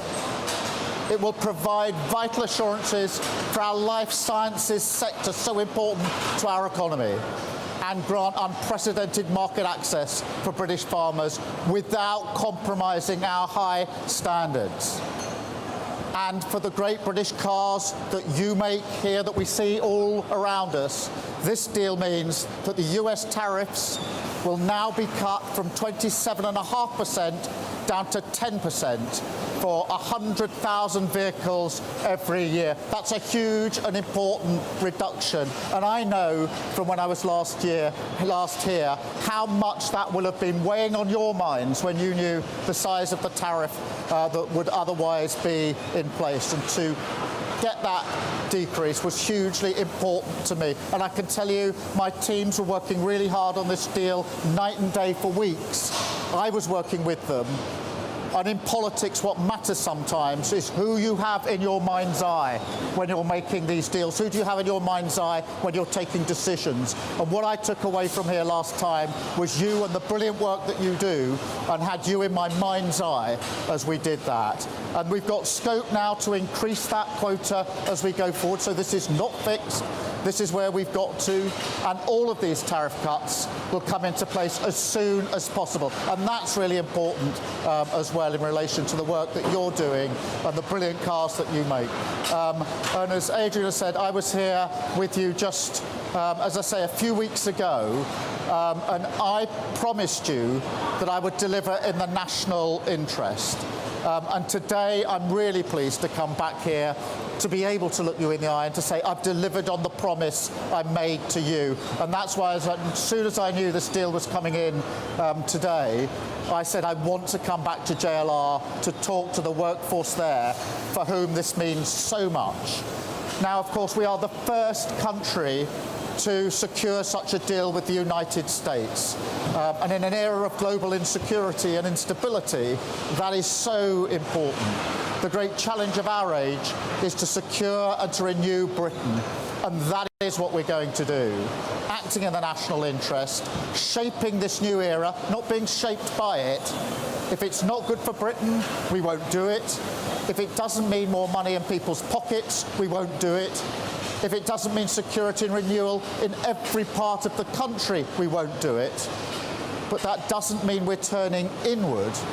Instead, we're sending a message to the world that Britain is open for business, seeking trade agreements with India on Tuesday, with the US today, and working to boost trade with other partners too, including, of course, the EU, with whom we have a really important meeting just a week on Monday, making deals that will benefit working people. And you know, in recent years, an idea has taken hold that you somehow show your strength by rejecting your allies, that you shut the door, put the phone down, storm off. I've had plenty of people urging me to do that, rather than stay in the room and fight for the interests of our country. And I want to be absolutely crystal clear, that is not how this government operates. It's never how we will operate. We don't storm off, we stay in the room and we negotiate and we work for our country with the national interest at the foremost of our mind. because the other way of working doesn't deliver the benefits that working people need. So I also want to be clear, this is just the start. With the deal we've done today, we can say jobs saved, jobs won, not job done, because we're more ambitious for what the UK and the US can do together. So we're hammering out further details to reduce barriers to trade with the United States across the board. We have £1.5 trillion invested in each other's economies, creating 2.5 million jobs across both countries. And there are so many areas where I think we can do even more than that and put pounds in the pockets of working people across the United Kingdom. As the two biggest services exporters in the world, we will bring down barriers, creating jobs in our thriving sectors in Leeds, in Manchester, London, Birmingham. As the only two Western nations with trillion-dollar tech sectors, we'll go further to deepen the partnership in new technologies to shape the innovations of the next century together and create the jobs of the future. Because look, our history shows what we can achieve when we work together. And what timing for this deal, that we've agreed this deal on VE Day. 80 years ago today, Churchill was addressing the nation at the end of the Second World War, victory in Europe. And we were standing the United Kingdom with the United States on defence and security. And for 80 years, we've been the closest of partners. And today, we've added to that trade and the economy in the special relationship between us, defined by peace and economic prosperity. So it's fitting today that we renew the bond on the 80th anniversary of VE Day.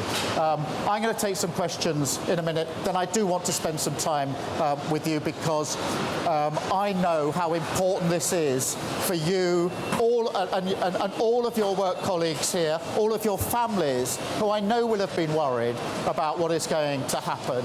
Of course they're worried. They're proud of what you do, worried about what might have happened, but not just you and your families, but your communities and all the other jobs that depend on the work that you do here. You're iconic. We're proud of what you do. And when I promised you we would do whatever we needed to do to get to a position where we could ensure that your brilliant work continues and thrives in the future, I meant that. It was a promise made and a promise I always intended to deliver to you. And I'm trying to catch everybody's eyes because, as I say, in politics what matters is who are you thinking about, who have you got in your mind's eye when you're having those conversations, whether it's President Trump just now or last night halfway through the Arsenal game, or whether it's the teams negotiating as they've been over weeks and days, particularly intensely in current days. So thank you here for being with me today. I will try to talk to you some more in a minute, but please, through you, if I could extend that to all of your colleagues here. I know they'll be on different shifts, but I hope this will give them the well-earned boost that they absolutely deserve. I will now take questions from the media. I've got a list here. I think, Chris, I've got you first. Thank you, Prime Minister. Chris Mason, BBC News. Prime Minister, this is a... You just a little bit louder, yeah, sure. Chris. I'm so sorry. Prime Minister, this is a freeing up of trade conditions with America compared with where we were, but is it better than, say, 6 months ago, given, for instance, some tariffs are still there? Well, Chris, the question you should be asking is it better than where we were yesterday? And I think if you should come out when you finished asking me questions and talk to the workforce here, because what this does is to reduce to zero the tariffs on steel and aluminium. Look how important that is. Reduces massively from 27.5% to 10% the tariffs on the cars that we export. So important to JLR, actually to the sector generally, but JLR in particular, who sell so many cars into the American market, proudly do that. And of course, it also includes on pharmaceuticals some really important measures. Obviously, we don't have tariffs yet, but we've got within the deal significantly preferential treatment, whatever happens in the future. So this is hugely important for our pharmaceutical sector as well. In addition to that, we said we had red lines on standards, particularly in agriculture. We've kept to those standards. The SPS red line is a red line that's written into the agreement. And so I think if you put that package together, you can see that it's a significant step in the right direction for our country and in our national interest, and for the very many thousands of jobs that will now be protected, saved and enhanced by the fact that we've done this deal. And I'm really proud we have. And I know people along the way were urging me to walk away, to descend in a different kind of relationship. We didn't. We did the hard yards. We stayed in the room. And I'm really pleased to say to the workforce here and through them to the country how important I think this deal is. Thank you, Chris. Robert, I'm coming to you next.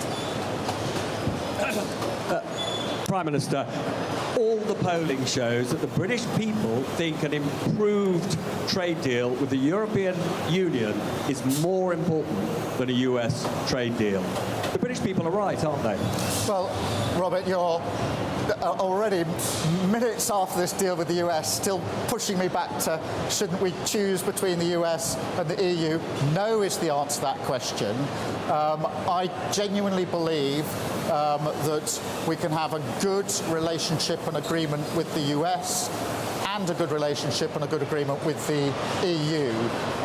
That's why the red lines have been really important in the way that we've negotiated this.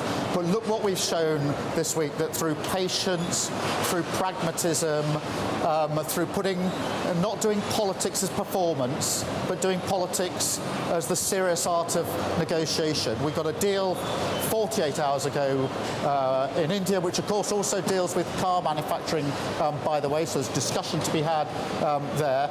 We've got the deal now with the US. We go on Monday week to the EU-UK summit, but I've always said that the strength of the UK is being able to deal both with the US and the EU on security and defence and on trade and the economy, and that's the basis on which we've moved forward. And I think the workforce here would say to you in very loud terms, thank goodness you didn't take the advice of others to walk away from the negotiations with the US, because it would be they that would pay the price if we had done that, and I wasn't prepared to let that happen. Thank you, Robert. Beth, Sky News. Thank you, Prime Minister Beth Rigby, Sky News. Back in February, when you did a press conference with Donald Trump in the White House, he said, we could end up with a real trade deal where tariffs wouldn't be necessary. We'll see. Those were Donald Trump's words. And you've come out, and yes, you have a concession on cars. You have a flat tariff still of 10%. Are you disappointed with that? Is this just the start? And to those voters last week in the local elections that gave you the worst ever vote share you've had in a set of elections as a Labour Party, what's your message to them? Thank you. Well, my message to them is that we absolutely get the message that they sent last Thursday.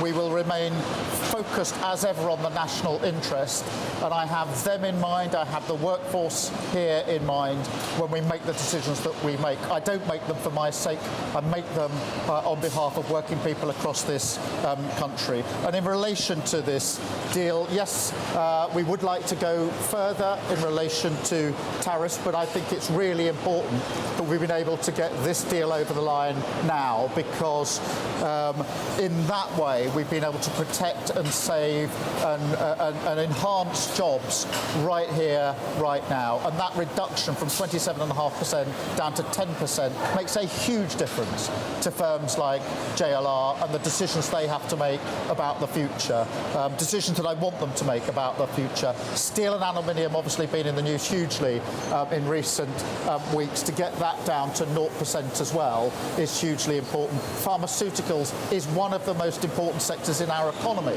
and therefore there's nothing to get down at the moment because there isn't a tariff, but if there should be, to already have got into a position of significantly preferential outcomes will, I know, be a welcome relief to them. So I measure this by the reactions of those that are most affected by the tariffs, which is the workforce here, it's those in pharmaceuticals, those that are working in steel and aluminium.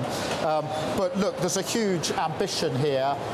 There's a lot in the deal about tech. We are two of the leading economies on tech.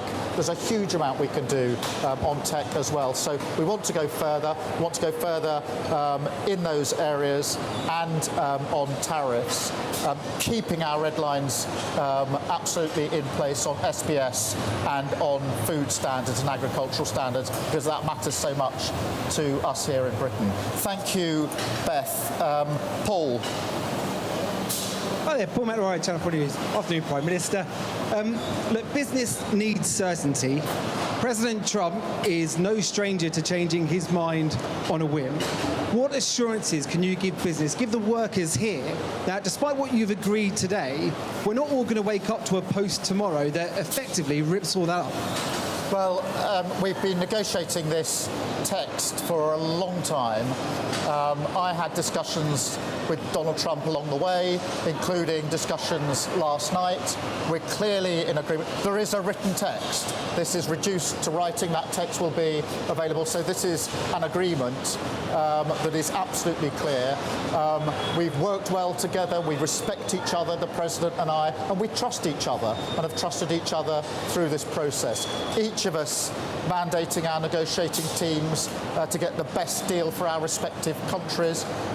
Both teams have fought hard in tough negotiations, and we've arrived at an agreement that I went through with the President last night, and we've just agreed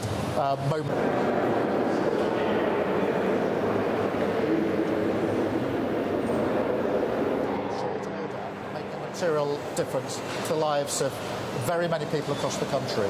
Thank you very much. I've got Noah. Noah from The Sun. Hi, Prime Minister. I was wondering if you could please spell out for us what your strategy is going to be to get those 10% tariffs down to 0%. I know you're talking a lot about today being jobs saved, not a job done, but a lot of people will be thinking 10% still isn't good enough. We're worse off than a year ago. How are you going to approach negotiations going forward, and how long will it take till we get to 0%? I will approach the negotiations in the same way I've approached the negotiations with India and with President Trump to get to today's deal. With India, I met Prime Minister Modi at the G20 in Brazil. We agreed that we would get our teams to work together at pace in a courteous, respectful, business-like way. With President Trump, we've operated in the same way, not walking out the room, not slamming doors, but staying in the room negotiating. The same with the EU, respectfully negotiating in relation to the summit that we'll have a week on Monday. So we'll do it in exactly the same way. But please do not underestimate the significance of the tariff reductions today, because these are measured in thousands of good, well-paid jobs across the country. And that really matters. That's at the heart of everything that I believe in. And I believe that serious, pragmatic, in-the-room negotiations acting in the national interest are far better than performative politics, people slamming the door, floundering out, being performative but not actually delivering for working people. And I'll continue in the same vein. We've had 2 trade deals this week by acting in that way, and I think that shows that serious pragmatism defeats performative politics any day of the week. Thank you. Mikey from The Mirror. You mentioned tech a couple of times. J.D. Vance has on a number of occasions said that one of his red lines is concessions on our anti-hate speech laws. How have you managed... what, sorry? Anti-hate speech laws. How have you managed to talk him round on that? And very quickly, if I may, I think you'll admit that this wasn't what you were expecting to do today. Donald Trump has been struggling to land his arguments on tariffs. Have we been bounced into this by a president that needs help out of a hole? Well, look, I mean, in terms of free speech, I've been really clear throughout. We've had free speech in this country for a very, very long time. It's one of our foundational principles on which we're all very, very proud, and that will long be the case. There's nothing in this deal that impinges on that in any way whatsoever. In relation to the timing of this, no, not at all. Our teams have been hard at work for weeks on end. I've wanted to get a deal over the line. I make no, I'm not ashamed of that. I wanted, because I knew how important it was, particularly for JLR, that we got a deal, that we got it over the line, and we got it over the line in a timely manner. The last thing I wanted to do was deliver a deal that didn't come in time for those that desperately need it. So, no, I didn't know the exact day. I wouldn't have been having my phone call with President Trump halfway through the second half of the Arsenal-PSG game had I planned it better, but that's the way it turned out. That's the discussion we were having late last night about how we proceeded with this deal, and I'm really pleased to be able to come here today. And actually, to be able to do it on VE Day is really significant because, of course, the US was standing there as our ally 80 years ago today. So today is an opportunity to reflect on the fact that today we stand together as allies on security and defence. Of course, there are no two countries that are closer on security and defence, but now we add trade and the economy to those issues where we're the closest of allies, and I'm really pleased about that. And then Hugo. Thank you, Prime Minister. Hugo Jai from the iPaper. Just the other day, President Trump threatened to put tariffs on the film industry. Obviously, Britain has a huge film sector. Have you asked him to take that threat off the table? What did he say? And if he hasn't taken that off the table, how are you going to stop that becoming a reality? Well, obviously there aren't any tariffs in place on film at the moment. And of course we're discussing it with the President's team.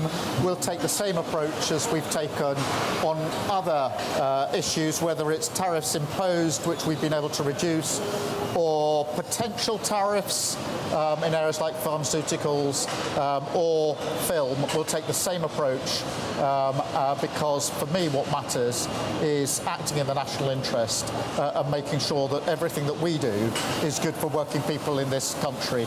And whether it comes to, whether it's steel and aluminium, whether it's car building, whether it's pharmaceuticals or film, we are brilliant at these things. And therefore I will act in the national interest and have those discussions on film as we've done on other issues with the President. Thank you all very much indeed. Thank you. And I'll now talk to some of the workforce, if I may. How are you all? Well, welcome back to the studio. That was Sir Keir Starmer there at the Jaguar Land Rover plant in the West Midlands, pertinent because, of course, tariffs on British motor cars high on the agenda today. A huge amount of information to go through since this historic deal, it has to be said, started chaotically. Last minute, Peter Mandelson said 11th hour attempts by Donald Trump to patch a connection for Sir Keir Starmer to get on a video call. They were talking about the fact both countries had trillion-dollar tech economies. It looked like a Zoom meeting during lockdown. At the start, it was absolute chaos. There was lots of rhetoric, lots of bromance in the air. Donald Trump started off by saying, the UK is our greatest ally in the world, and this is the first of many deals. Both countries have agreed economic security is national security. Donald Trump was very complimentary of Brexit, how Brexit allowed Britain to be at the front of the queue, and then came the detail. Let's cut through the grease and get straight to the chase. The figures that came out of this deal today are this. The 27% tariffs on cars, let's start with that, because the Prime Minister was at Jaguar Land Rover. 27% tariff now down to 10%. Hasn't been removed altogether. British cars still face a 10% premium. The exception is Rolls-Royce. Rolls-Royce engines, 0% tariffs. There will be no tariffs on UK steel and aluminium, or aluminium, as the president might say. Those tariffs wiped out. But that only takes us back to where we were at the beginning. And in fact, even a lot of very complimentary journalists ordinarily towards Sir Keir Starmer pointed out this deal still leaves the United Kingdom in a worse place than it did before any talk of tariffs came into place. And here's where there is some concern. I'll be joined shortly by a British farmer, Clive Bailey, who's saying there is some very concerning detail in this for British farmers along two main lines. The first is beef. Donald Trump was saying that American beef is massively important. His agricultural minister went on to say no sector has been more unfairly treated than the American agricultural sector. This deal will mean the UK market is opened up to American beef. Now, don't forget, there have been lots of conversations about food standards, about injecting growth hormones into American beef. And there's also the notion that American agriculture oftentimes is subsidised by the American government. Does that give them an unfair advantage? Could there be an impact on British farmers? On ethanol. Ethanol, of course, the raw ingredient for alcohol, which is manufactured by fermenting wheat. And that wheat in America is subsidised by the American state. Previously, 19% tariffs on ethanol coming into the UK from the US. Now it's 0%. So a great deal for America. But was this a great deal for Britain? As we were pointing out there, 10% blanket tariffs still applies on everything that goes from the UK to the United States, with a few notable exceptions. These are pictures there, live pictures still from the White House of Donald Trump speaking to assembled journalists. Donald Trump was keen to praise the United Kingdom. Our special relationship is stronger than ever before, he said. Sir Keir Starmer has been terrific. He praised Sir Keir Starmer's negotiating team, saying they were very professional. But he did say the United Kingdom has been a little bit closed for too long. He's scratching his head, as many will no doubt concur. Why did this deal take so long? He said, we've been waiting 25 years to do this deal. It only took me 3 months. And he did mention again Brexit. Sir Keir Starmer, when he got on the video call, added the importance, the timing couldn't be more appropriate or pertinent. 80 years ago today, the UK and the USA stood together on Victory of Europe Day. This is a very different kind of VE Day. Is this Victory for the Economy Day? Well, these are the questions that are going to be asked as we dive into the detail. Let's start that process now by joining my next guest, and that's the Professor of Economics and Public Policy at King's College London, Jonathan Portes. Jonathan, thank you for waiting patiently to join me on the show. You've had some time to go through some of the detail there. You listened into the press conferences. You heard the journalists cross-examining Sir Keir Starmer and Donald Trump. Do you think this is a good deal for Britain? I think you actually summed it up very well. Yes, this is a really good deal for Britain compared to what might otherwise have happened. And it does reflect a lot of credit on Keir Starmer and the government. They managed to get it done. This is really a very impressive achievement. On the other hand, we should be absolutely clear. This is about damage limitation. It's not about creating jobs, and I think Keir Starmer rather oversold it about how this was going to create jobs or boost wages. It's not. It will save jobs compared to what otherwise would have happened, very specifically at, for example, Jaguar Land Rover, because it means that we won't be hit with the full force of Trump's tariffs. But as you say, for most things, what's happening is that tariffs on UK goods are going up. Even on cars, tariffs are going up. And moreover, even that 10% tariff only applies to a quota. So above that 10%, above that quota limit, we will still get hit with the full tariffs. So we'll have to look at the detail. For example, on beef, as you said, I imagine that this is quite technical stuff and it's not entirely clear. One rather suspects that Trump was, as usual, hugely overselling whatever the UK has conceded, because Starmer, I think, was very clear that we have not conceded on our red lines about food safety. So we'll have to see whether that really is as bad as it might sound. But overall, I think the bottom line is well done to the government. Will save quite a few British jobs, will protect us from some of the worst impacts of Trump's tariffs, but this is still very much a damage limitation exercise. Jonathan Porter, I think you're exactly right. And I wonder how many other nations will be looking on across the globe, including, dare I say, the European Union, thinking, OK, this is the taste of the medicine that the entire world will have to suck up, but it might not be quite as sugar-coated as the United Kingdom got today. In particular, Sir Keir Starmer was asked, well, what about doing a preferential deal with the European Union? Sir Keir Starmer saying, yeah, come on, I've only just done a deal with the United States and you're pushing me on that. But it is worthy of analysis, is it not, Jonathan, that on May the 19th there is this reset conference with the European Union in London, and what happened today will cast a shadow over what Sir Keir Starmer is able to do with Brussels. If he starts doing different deals with Brussels that circumnavigates anything today, then it'll all kick off. Well, that's a very interesting point, and we just genuinely don't know. I think the UK has been very clear that while it's trying to do deals with everyone, as you say, and of course we had the India deal this week, which again is another really quite significant achievement, doing something which successive UK governments have tried to do and failed, and it's a pretty good deal from the UK's point of view. And that is in some sense, a genuine benefit of Brexit. Unlike the US, I think, which is a damage limitation exercise, the India deal is something we probably couldn't have done without Brexit, and we should give the government credit for that. But on the EU, I think the government has privately been quite clear that it wasn't going to give anything to Trump which would prejudice the important things with the EU, in particular on food and agriculture.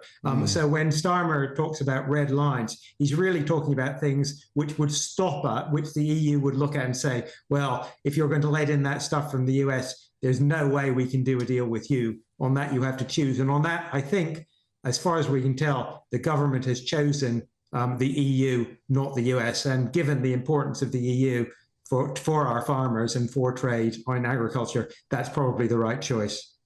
Jonathan Porter, as you mentioned the B word there, Brexit, is there not a certain irony in the fact that back in 2016, Barack Obama told Britain we'd be at the back of the queue if we Brexited? We did Brexit. Today, we're at the front of the queue because of Brexit. Donald Trump specifically said the fact that we uncoupled from Brussels allowed us to negotiate nimbly, and yet Sir Keir Starmer, the architect of the people's vote, didn't want that to happen, tried for 3 years to block it. Mr. Anti-Brexit today got the Brexit bonus. That must be a difficult thing, perhaps, for Remainers and Sir Keir Starmer to accept. We're front of the queue because of Brexit. I think it's quite hard to say, would we be in a bit? I mean, as I said, I think the India deal, you can definitely say that would have been a lot harder to do if we were still in the EU. On this, clearly this deal wouldn't have happened if we'd been in the EU. On the other hand, you could argue that our negotiating position as part of a much larger trading bloc with the EU would have been considerably stronger. As I say, I think the government has done very well with a weak hand. But one of the reasons the EU and the US haven't made a deal yet is because, of course, the EU is much better able to retaliate against Trump tariffs than we are. We were in a position where really doing what the government did was our only choice, whereas the EU is sitting back and saying, well, actually, if Trump wants to play hardball, we can play hardball too. Well, you say that, Jonathan, but perhaps one of the things that gave us a bit more leeway, if you like, is we carry a very small trade surplus, only a relative 2.1 billion difference, so we're not dependent so much on exporting to America. The European Union, however, is, particularly things like automobiles and steel. So if they did impose tit-for-tat tariffs on the USA, then again, that would be hugely detrimental to the European Union, perhaps even more evidence that we're better off away from it. It will be. If the US and the EU end up in a full-scale trade war, then that will be very detrimental to both the US and the EU. There's no doubt about that. And of course, it will be detrimental to us, right? The global, that would be a big hit to the global economy. We've already had a significant hit to the global economy coming down because of what Trump's done already. And in some ways, so I do think that there is that Brexit has given us a certain amount of flexibility, but it also means that we do have to be quite nimble, and we have to accept our negotiating position is perhaps not as strong as it otherwise would have been. But I do think that one does give the government quite a lot of credit for doing quite well with a weak hand, and given where Brexit has left us, this is a pretty good result. Well, Brexit left us at the front of the queue. Brexit left us, to be spared the tariffs. Donald Trump's still talking today about the European Union. He has absolutely no love for it whatsoever. And you can only assume that the EU will be getting a worse deal than we got today. Well, that will be very interesting to see, because, of course, the EU has already announced a list of goods that it's going to retaliate on. And I think it's announced a new list today. So the EU will play hardball. And remember, one of the reasons we got this deal is because Trump is actually in a weak position economically and politically. The US economy is already hurting from the effective embargo he's declared with China. And his political position is weakening. As we know, he's obsessive about the polls and the stock market, and they're not exactly doing well for him. So, we'll see what happens with the EU. OK, Jonathan Portes, thank you for joining us and giving us your expert analysis. A huge amount there to resolve. The stock markets like it. The stock markets are bouncing up. They like clarity. Huge amount of information to discuss after the break. And I'll be joined by a British farmer for his take on what this means for the already beleaguered British farming industry. That's next with me, Martin Daubney, here on GB News on this historic day. But first, here's your weather.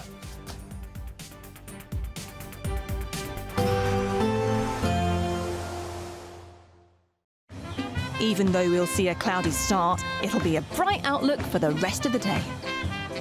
Boxed Solar, sponsors of weather on GB News. Hello there, good afternoon. Welcome to your GB News weather update from the Met Office. As we head over the next few days, there's going to be lots of sunshine. Feeling warm in the sunshine too, though a little chilly overnight, particularly under clear skies. And the reason for all this settled weather, well, it's all thanks to an area of high pressure swirling its way around across the UK. But at times this has dragged in a northeasterly flow, so it's felt a little chilly across eastern areas. And it'll feel a little chilly overnight too, particularly under clear skies. We may even see some mist and fog by the time we reach the morning, and possibly even some rural frost. But for many, staying largely dry, a mix of cloud and clearer skies. Some temperatures just dipping below freezing, but for many areas remaining in the mid to low single figures. So to start then, for Friday across Scotland, it's going to be dry. Like I said, there is going to be some mist and fog potentially, particularly across valleys and rural spots. But overall dry, perhaps just some cloud starting to creep into the very far northwest. And fairly similar across Northern Ireland, northern parts of England. A dry and bright start once any mist and fog clears. And similar elsewhere across England and Wales. A chilly but dry and bright start for most. And then through much of the day as high pressure sticks around, once again remaining dry, plenty of sunshine, wall-to-wall sunshine in some spots, particularly across central areas where this afternoon it's been fairly cloudy. But across the far northwest, some more clouds starting to spill in, possibly even some light outbreaks of rain later into the afternoon. But for most, a dry, settled day and feeling a lot warmer, particularly across eastern areas, highs reaching around 21 degrees. So a much warmer day across eastern areas, and for all, a dry, warm, pleasant afternoon. Into the evening, we'll see fairly similar conditions, a mix of cloud and clearer skies. And the dry, settled weather continues as we head over into the weekend. Just need to keep an eye on Sunday, the potential for thunderstorms across the south, but otherwise plenty of warm sunshine to come.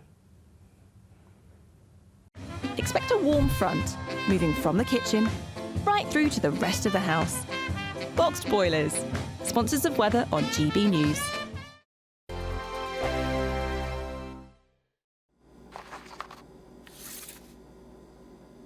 Crash Law 24 sponsors GB News Traffic and Travel Report.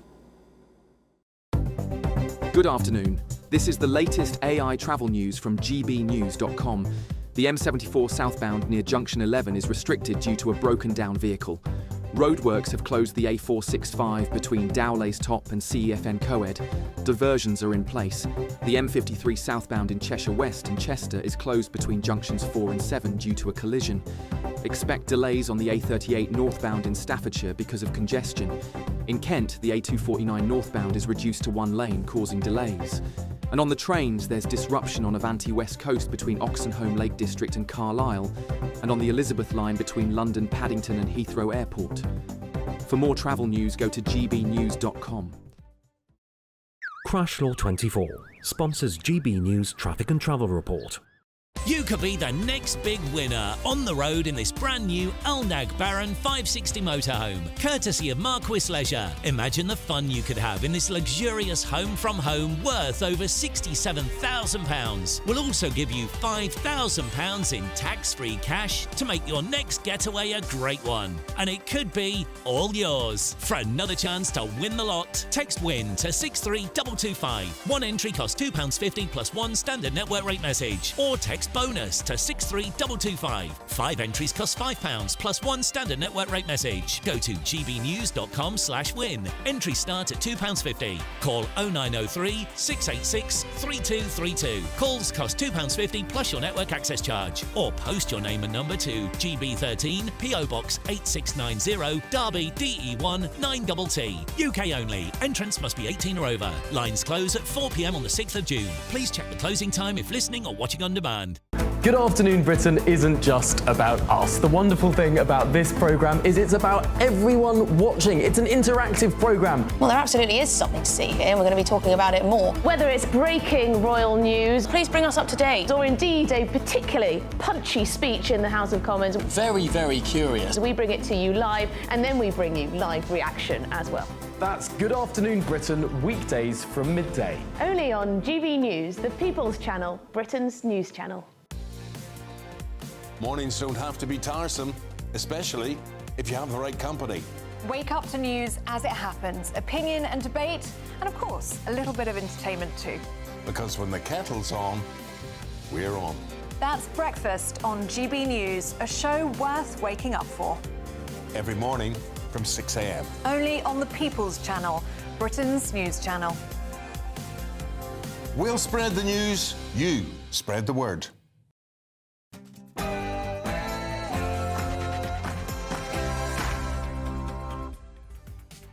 A very, very good afternoon to you on this historic afternoon. It's 5 p.m.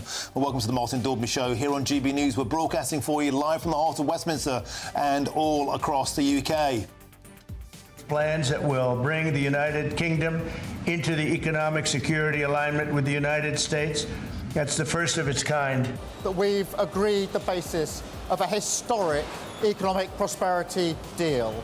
And that is a deal that will protect British businesses and save thousands of jobs.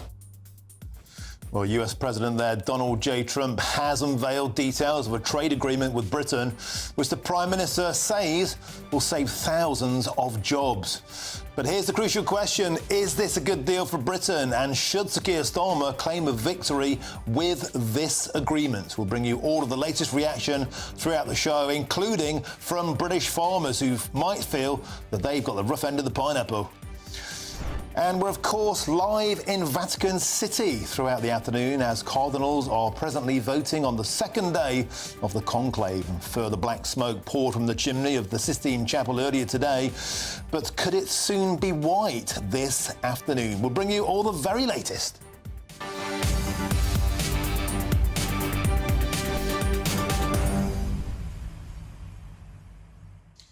The UK is our greatest ally in the world, and this is the first of many deals. Everybody will win with this beautiful deal. Those were the words of President Donald J. Trump from Washington about an hour ago. Sir Keir Starmer, the UK British President, responded saying, "This is a fantastic deal, a deal we can all be proud of." And yet, the devil, as always, is in the detail that we will pour through with you over the next hour. We'll analyse it with experts, with economists, with politicians. Is this a good deal for Britain? Or actually, is this a merciful release? We weren't punished as badly as we were promised a few weeks ago, but we're still at the bequest of US tariffs. And what about American beef pouring into Britain? What about American ethanol and duties pouring into Britain? What do we get in return? Is it really a good deal for Britain?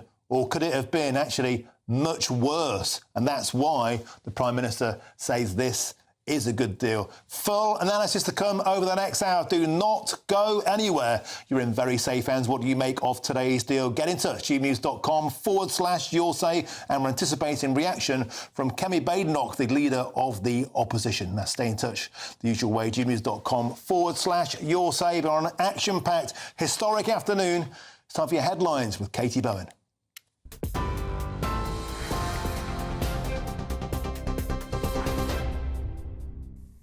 Martin, thank you and good afternoon. Your latest headlines from the GB newsroom. Well, as you've been hearing, President Donald Trump has confirmed a first-of-its-kind trade deal between the US and the UK, with the president hailing it a historic day. During a phone call with the Prime Minister, Sir Keir Starmer, the US President said the final details will be written up in the coming weeks, but explained that the deal will create an aluminium and steel trading zone and a pharmaceutical supply chain. The agreement is the first trade deal President Trump has struck in the wake of his global tariff war, and he added that there's no red tape. The UK will reduce or eliminate numerous non-tariff barriers that unfairly discriminated against American products, but this is now turning out, I think, really to be a great deal for both countries, because it'll be really great for the UK also. So they're opening up the country. Their country is a little closed, and we appreciate that.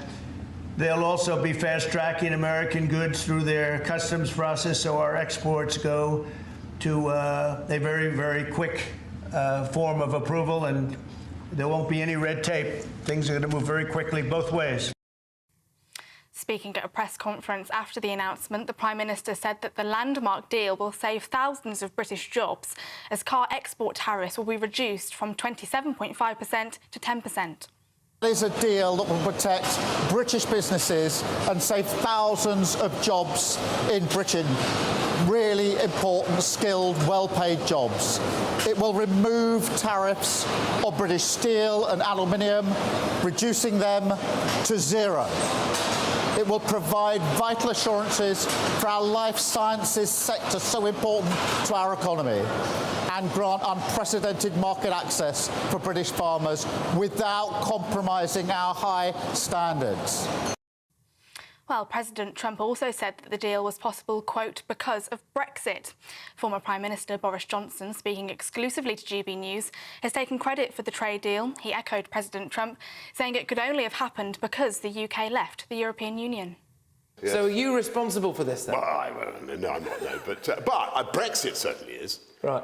What is it, by the way? First, Brexit is certainly responsible because we wouldn't have been able to do this deal individually with the United States if we weren't outside the European Union. That's for ding dang sure.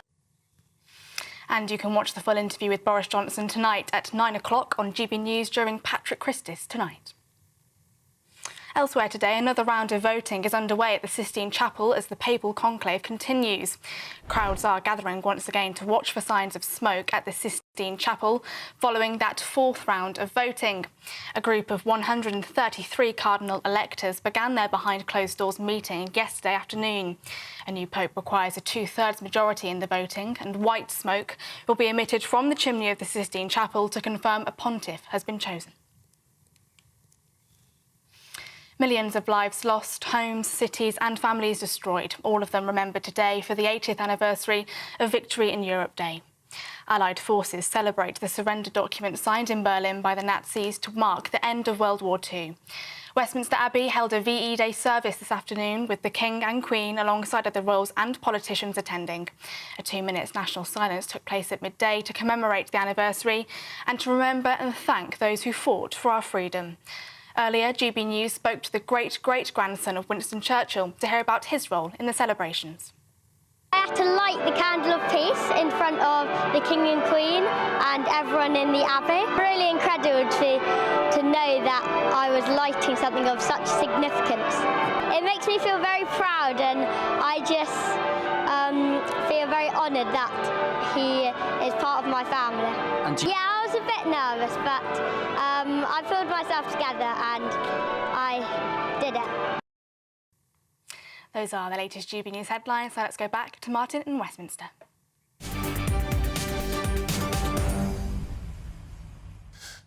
Thank you, Katie. What a day. And that historic trade deal with the United States puts the UK in a better position than it was in yesterday.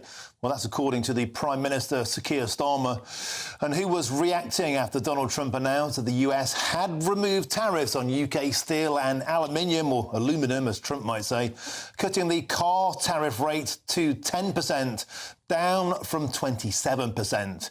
Well, we can hear now from the Tory leader, Kemi Badenoch, for her reaction. So just to be clear, this is not a free trade agreement. This was not what we were signing. What's happened is a small tariff deal to fix some of the changes which Donald Trump made last month.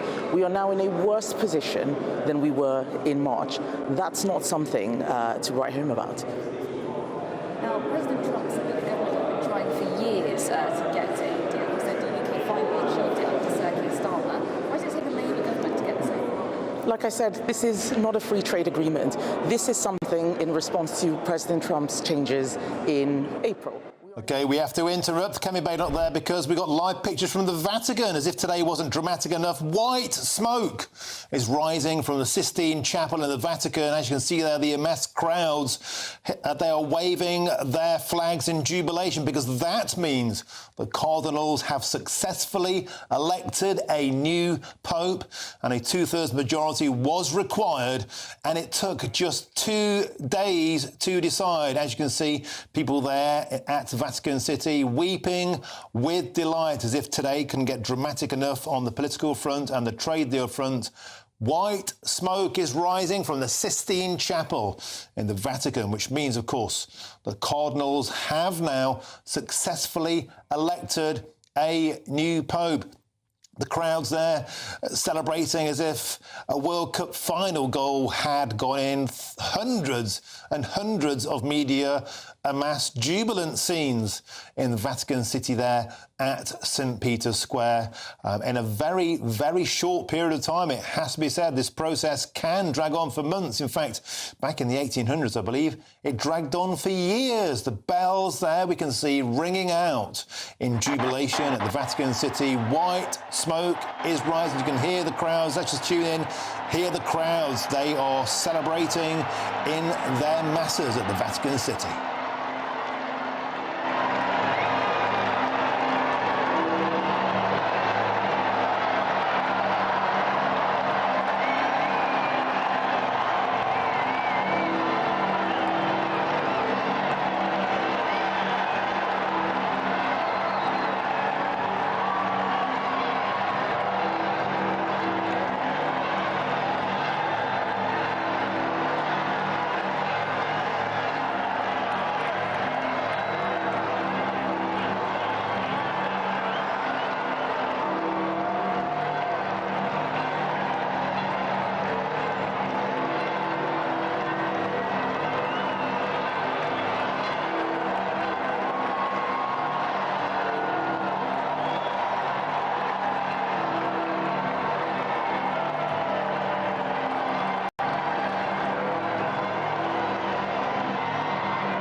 If you're joining us on GB News, you can see live picture there. Look at that. That's the Vatican City. White smoke pouring out of that world famous historic chimney. That, of course, can mean only one thing. That is, a new pope has been successfully elected. The Vatican, that process has been going on now for a couple of days. The cardinals have successfully elected a new pope. A two-thirds majority was required. It took just 2 days. Look at that white smoke billowing out. The crowds are jubilant. The bells are ringing out, and we are being told we can expect the new pontiff to appear on the balcony there, we believe, as soon as within the next 1 hour. Within the next hour, the new pontiff, Viva il Papa, a sign being held aloft says there. We can expect the Pope to emerge, we've been told, within the hour. You can see the flags from all around the world, Catholics gather. Let's listen in again to these historic, jubilant sights and sounds.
If you're joining us now, historic sights, white smoke pouring from that world-famous historic chimney at the Sistine Chapel in the Vatican. That can only mean one thing, of course, and that is cardinals have successfully elected a new pope. A two-thirds majority was required, and it took a very sprightly, it has to be said, just 2 days to make this decision.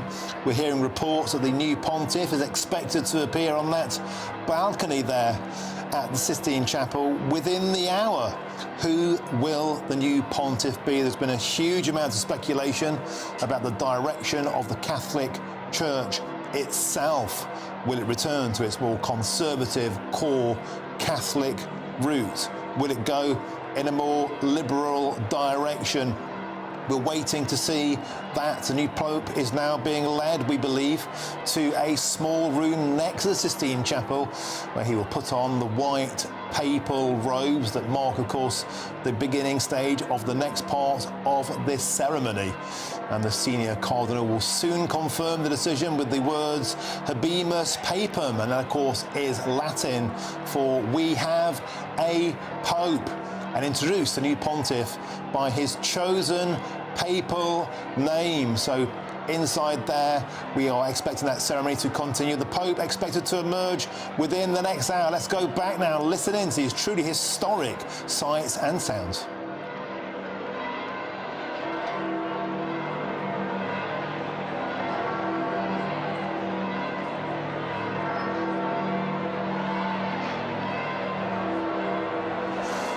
And the Pope is being led, we now believe, to a small room next to the Sistine Chapel, where he'll put on the white papal robes for the first time, preparing for that first public appearance. We're expecting that to happen within the hour, and the senior cardinal will soon confirm the decision with the words Habemus Papam, Latin for "we have a Pope," and introduce the new pontiff by his chosen papal name. You can see there tourists, Catholics, gathered from around the world, Korean flags, Brazilian flags, German flags, Ukrainian flags, and of course Italian flags, German flags. People from all around the world have gathered for this truly historic moment. Very, very quick decision. 2 days. This took only 2 days. The Greek flag there, only 2 days this process took. And as we understand, the new Pope being dressed, there is that historic white smoke billowing out of that chimney. We've had a beady eye on that now for a couple of days. There are followers in the square there. Nuns we saw a short while ago weeping with happiness, others celebrating in a manner we'd normally accustom with a football crowd. Absolute scenes of delight there at the Vatican, flags waving as we anticipate the new pontiff will emerge within the next hour.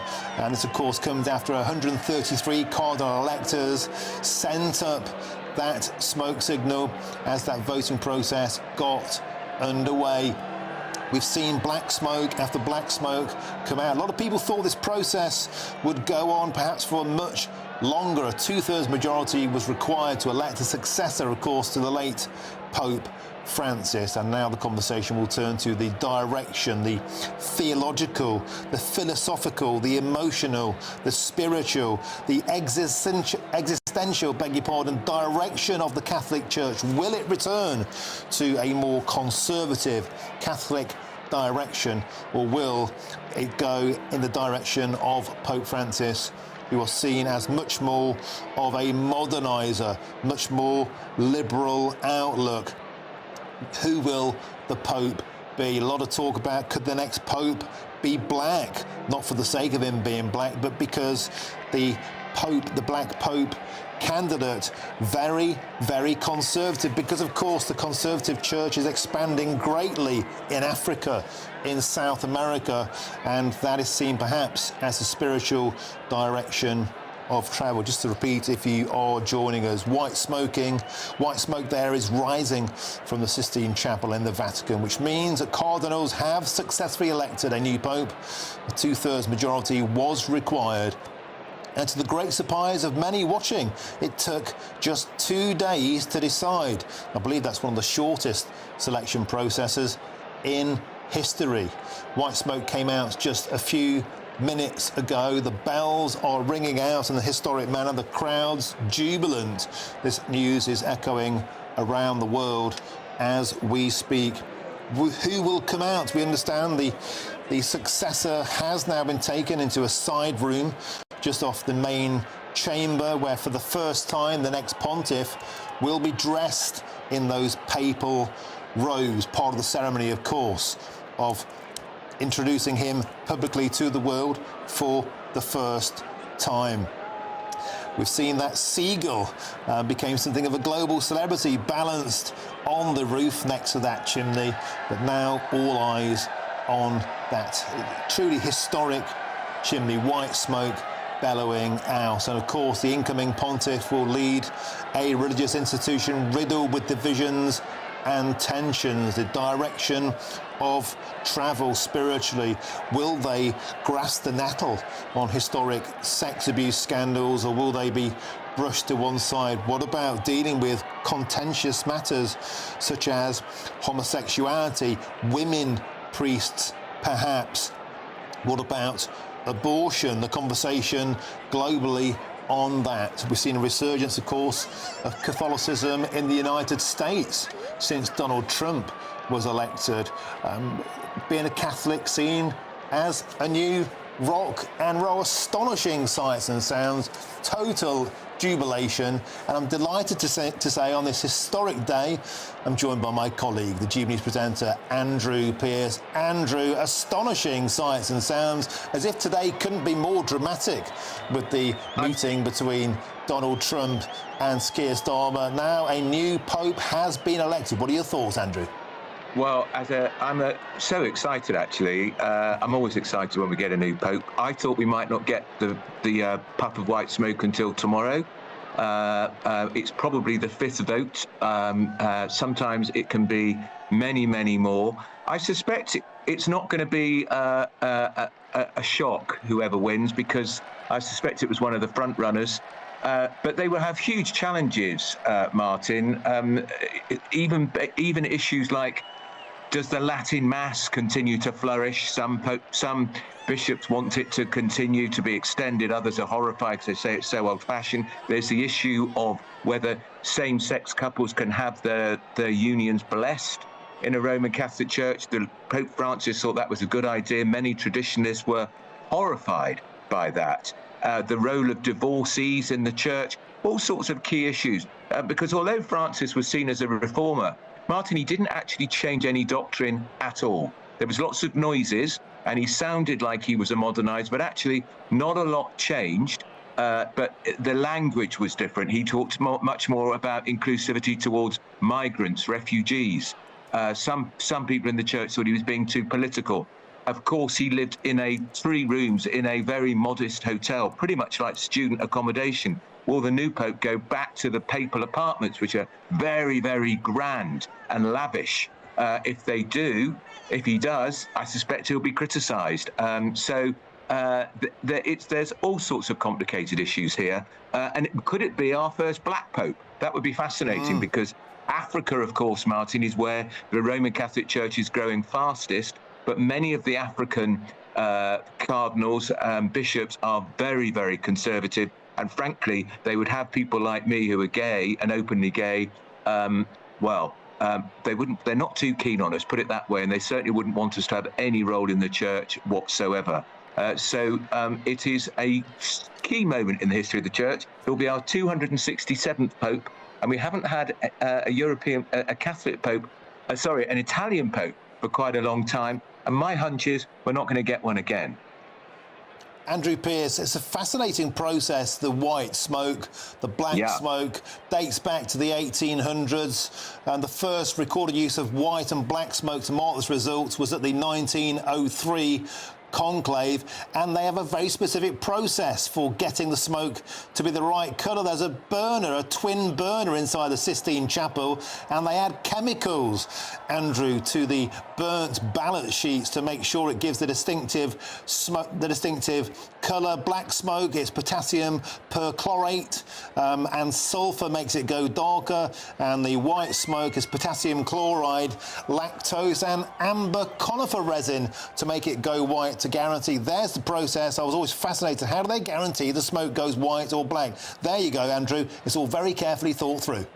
Oh, yeah, it doesn't happen by accident. And the Roman Catholic Church, very traditional, and it is a very traditional part of the process. And of course, poor old David Lammy, if you recall, when Pope Francis it was revealed that Pope Francis was going to be our Pope, and the white smoke and the black smoke, poor old David Lammy, who's now our Foreign Secretary, seemed to think that the black smoke implied some form of racism. He did apologise for his blunder. Always best to check your facts, probably, before you speak out.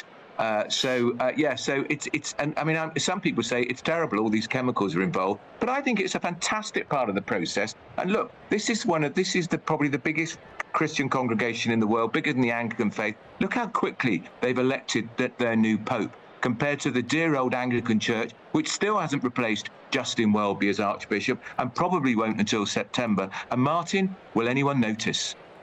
Well, that's a great point. I mean, it's a church in need of an identity and a direction and a purpose, let alone a new leader. Meanwhile, Andrew Pearce at Vatican City there, what I'm struck by is the diversity of nationalities. People from around the world have gathered here, from as far afield as Korea, as Ukraine, from Italy, of course, Brazil. And Andrew, it seems to be that Catholicism is a religion on the global rise.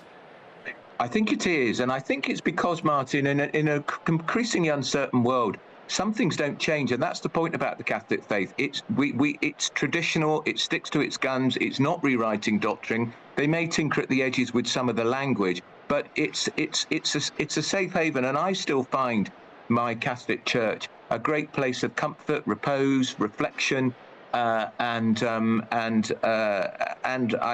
think the last Pope was a good man. I think the previous Pope was a bit too stuck in the past, And I think the Pope is a great spiritual leader, admired around the world.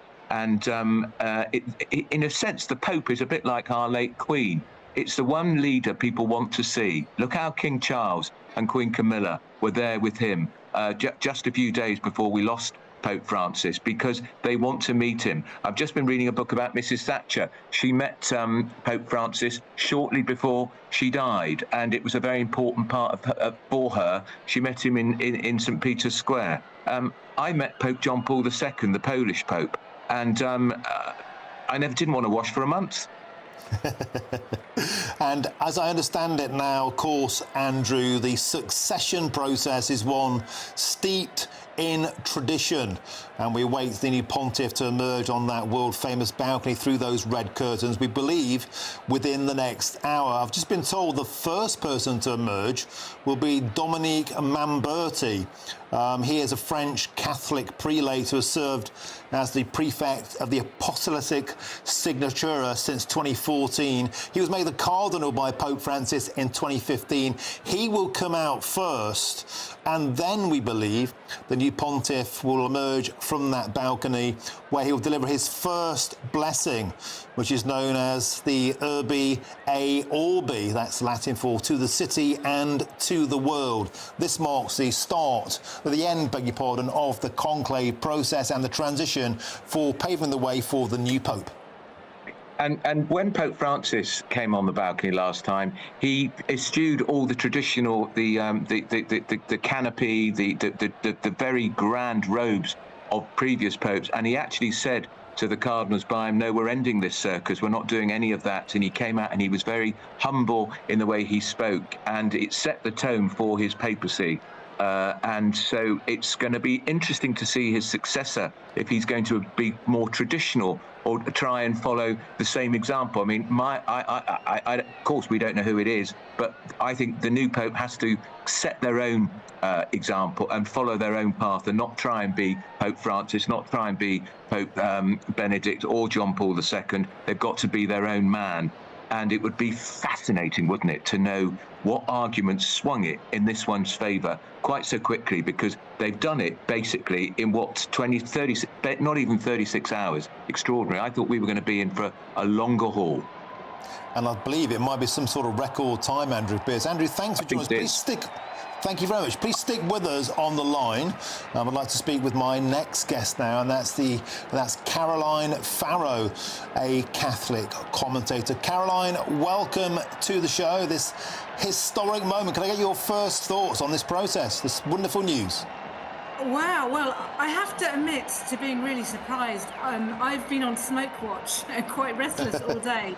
And when we didn't get any smoke at about 4:30 UK time, I thought, and you'll see on my social media feed, mea culpa, I really thought, okay, so they haven't been able to decide, it will go to the next ballot this evening.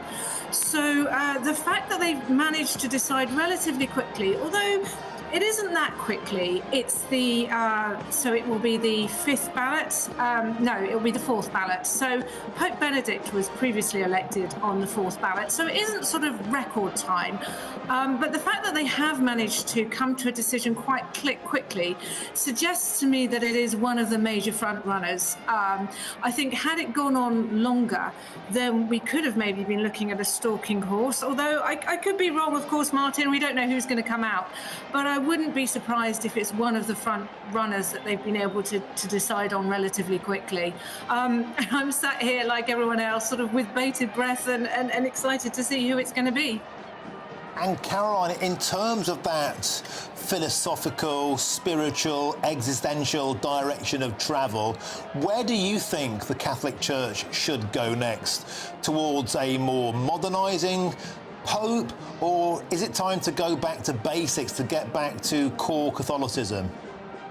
Yeah, I mean, I think my choice would be for perhaps a compromise candidate. So somebody who can maybe bridge the gaps between the last two, the last two popes we had, and Francis. So, Francis took the church in an entirely new direction.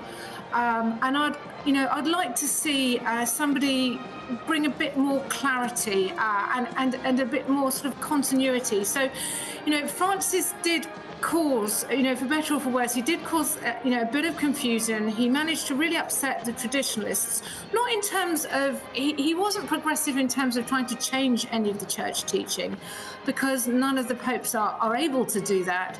But actually, what I'd like to see is a little bit more clarity and perhaps a little bit more charity towards the traditionalists. Those who like the Latin version of the Mass, that very much became suppressed under Francis. So I'd like to see more of an outreach to like that, the whole of the church, if that makes sense.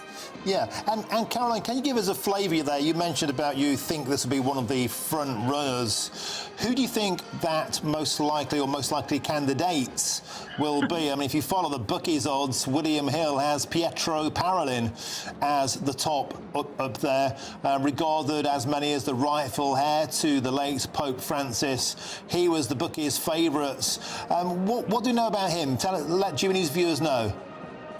Okay, so he was, the Secretary of State under Francis, and as you say, he was very much seen as Francis #2.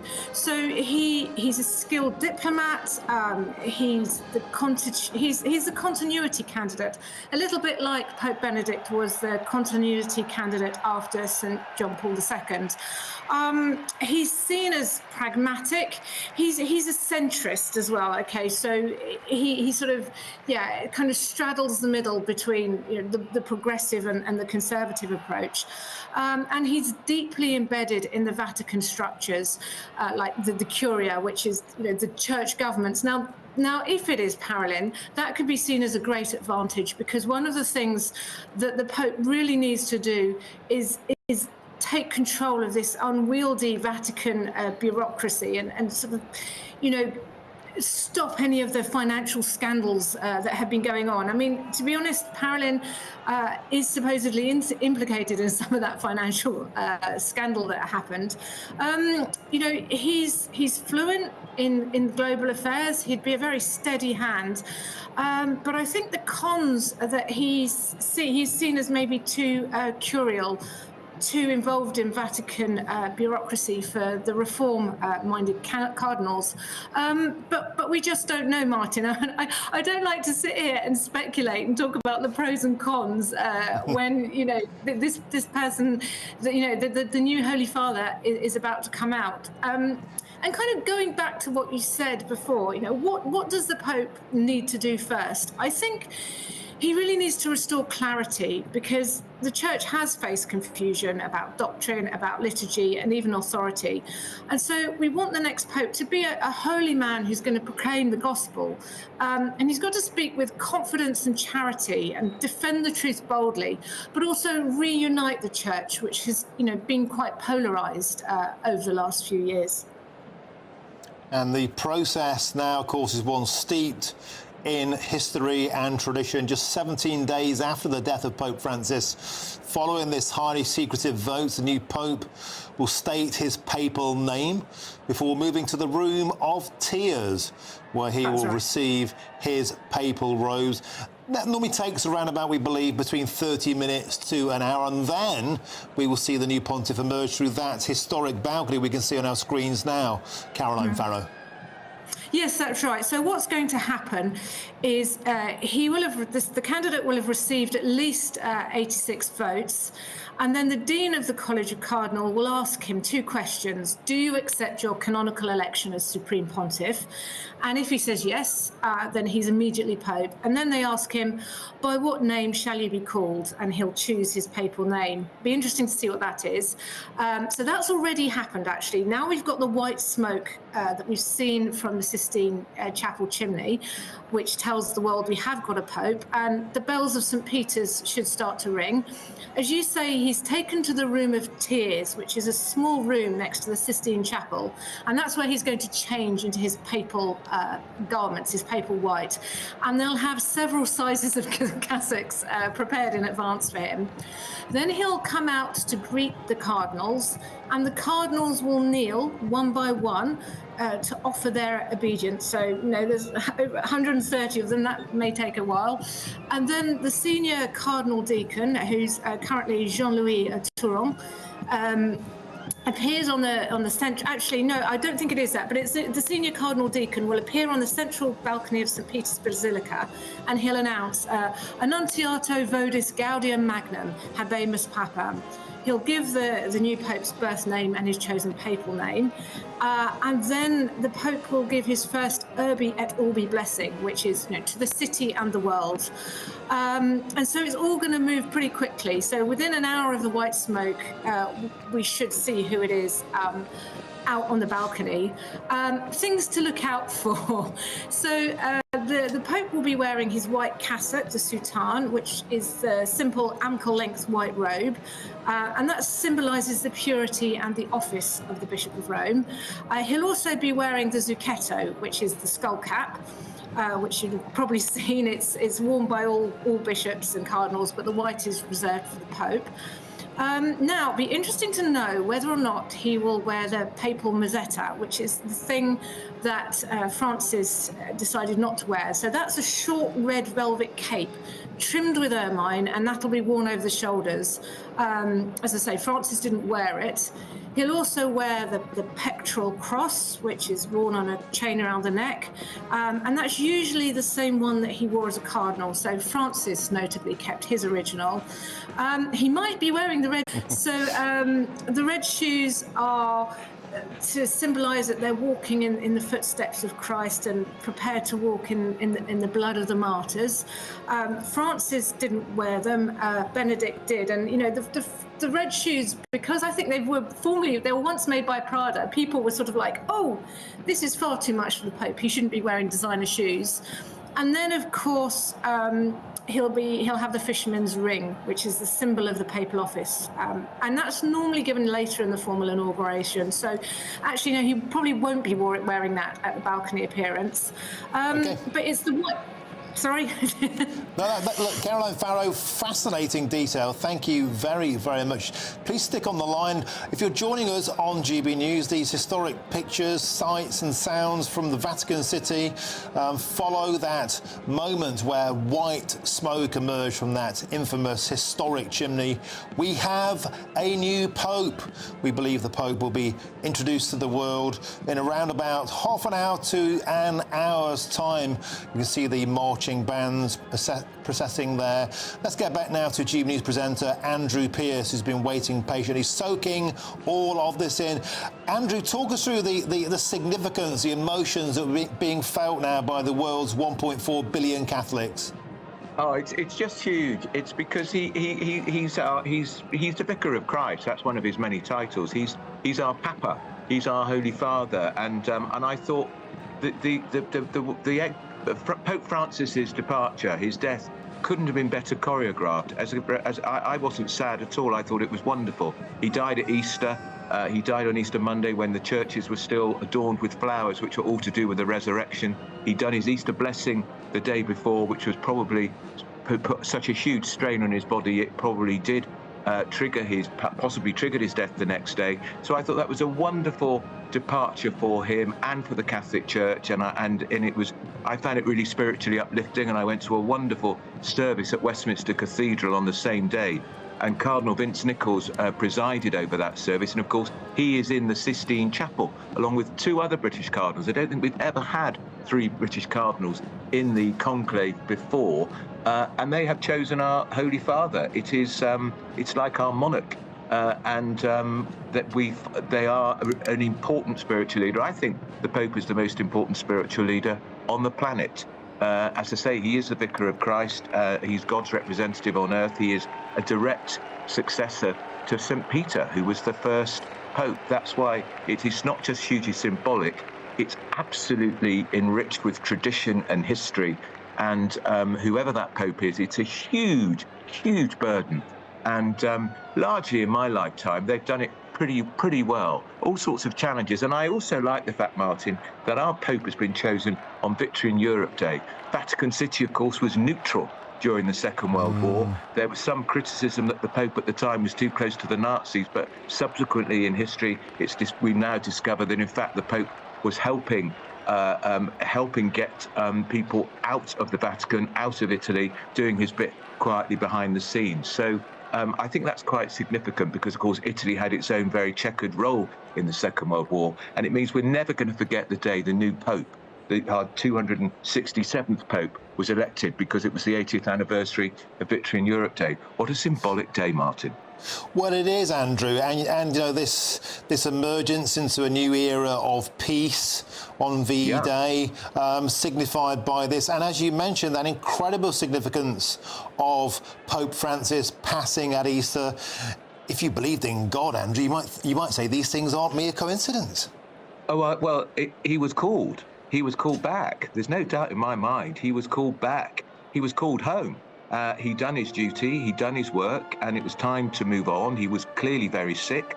When I saw him on Easter Sunday, I said to some friends, come and look quickly at the television. It's the last time you'll ever see the Pope, because I could feel in my bones this was his last hurrah. I didn't frankly think he'd be gone quite so quickly, but I do think he was called back home, and I think the Holy Father, I think the Spirit will be working in the Sistine Chapel to help those cardinals make the right choice, and I hope they have.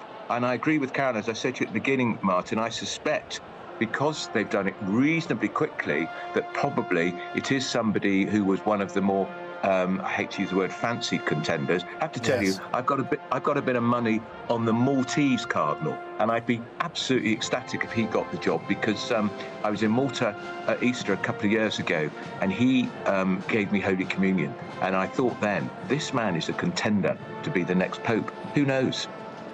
And do you think you might get a few quid out of that, or do you think that the bookies' favourites, Pietro Parolin, will come home? Martin, if you saw how much, when I go to the bookies, they don't get rich on me. They see me and they say, how much are you putting on it?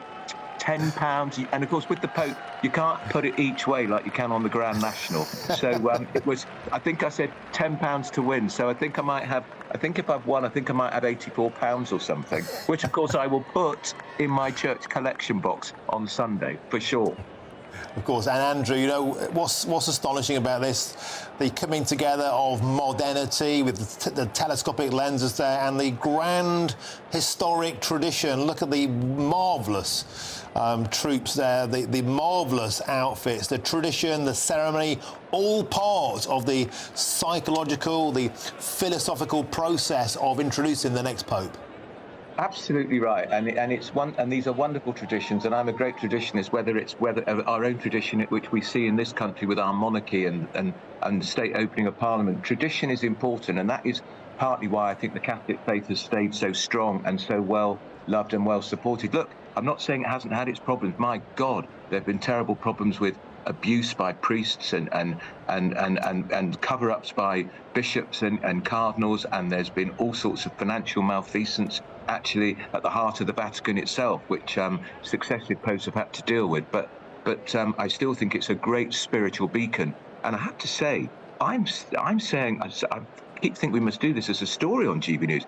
Church attendance, certainly in the Catholic churches in London, is rising, for sure. And what I find really encouraging, Martin, there are a lot of younger people in church. They're not being forced to go like I was as a kid by my mum and dad. You go to church whether you like it or not. They're there in their 20s, their 30s, and they want to be there. And my Monsignor, my parish priest, tells me that confirmations of adults are rising all the time. So I think after all the chaos of COVID and the uncertainty and the political instability, I think people are reaching out for something which just gives them some stability and security. And I think in the church, people are finding that.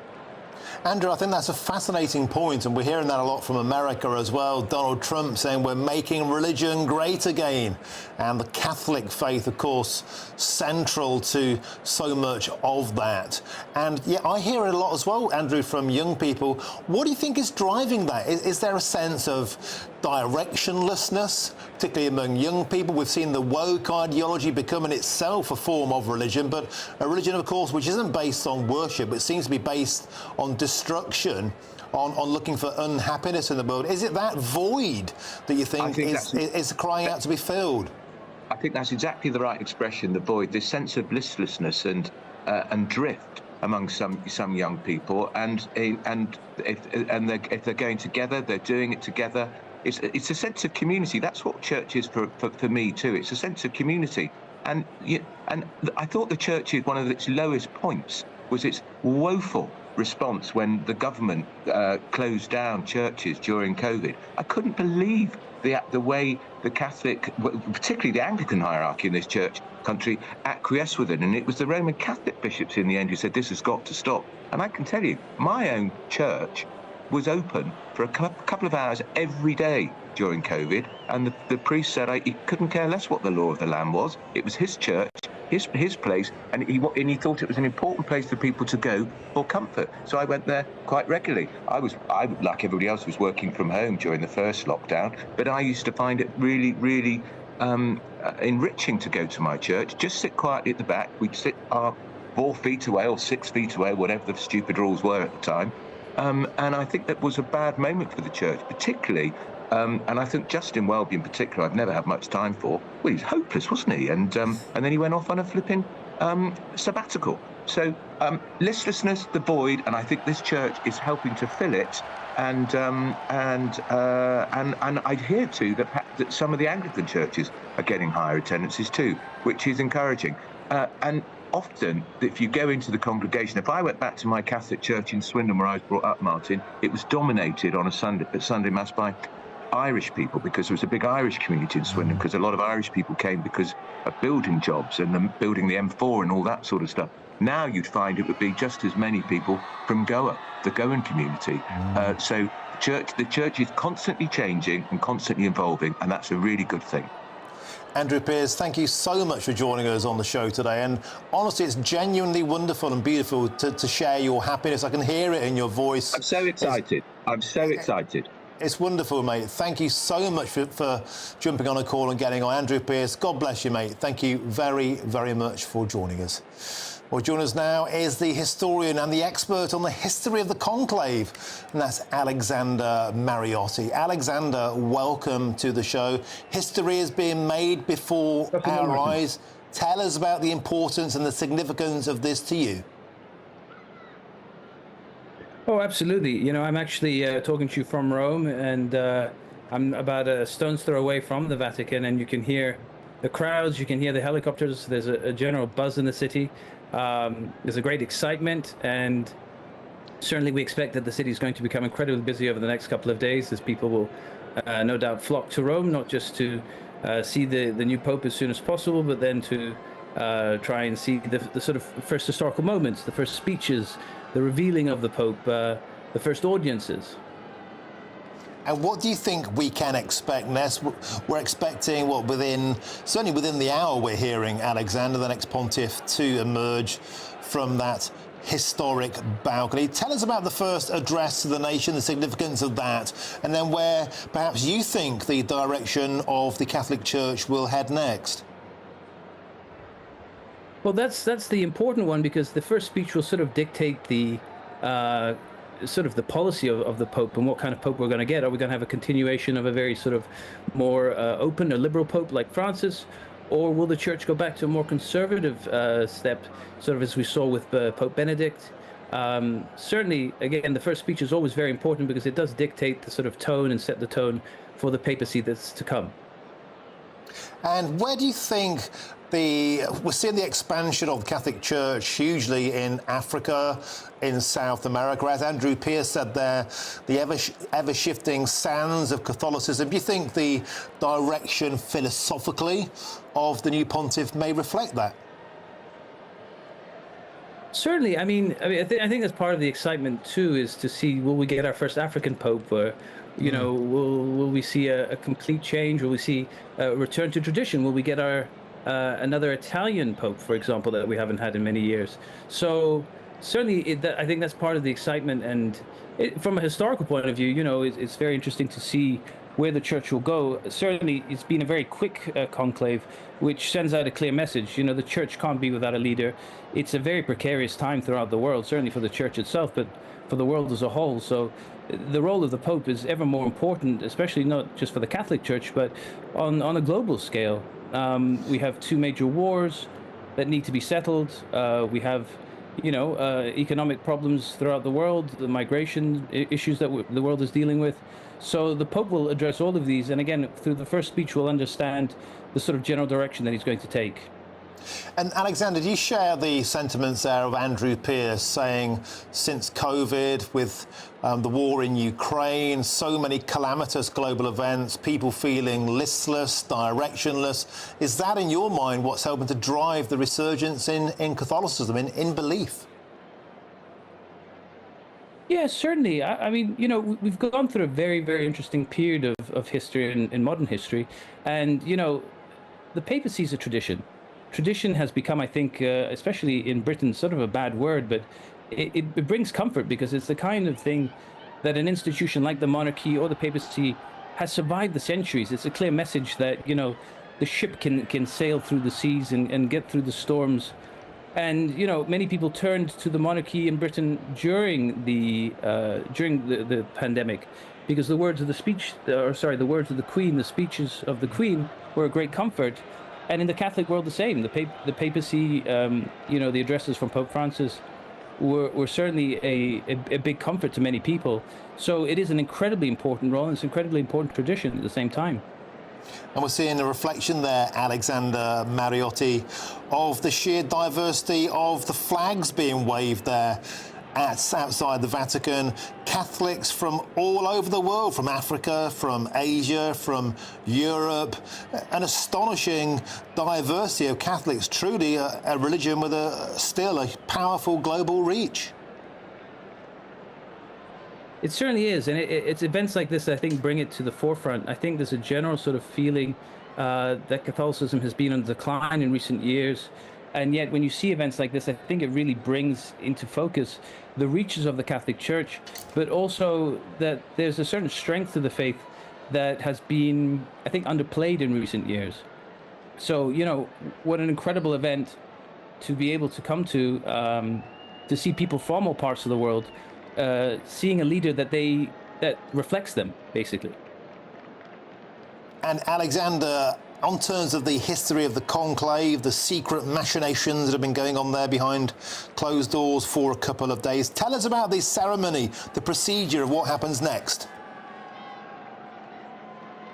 So at the moment, obviously, they're preparing the Pope for the announcement.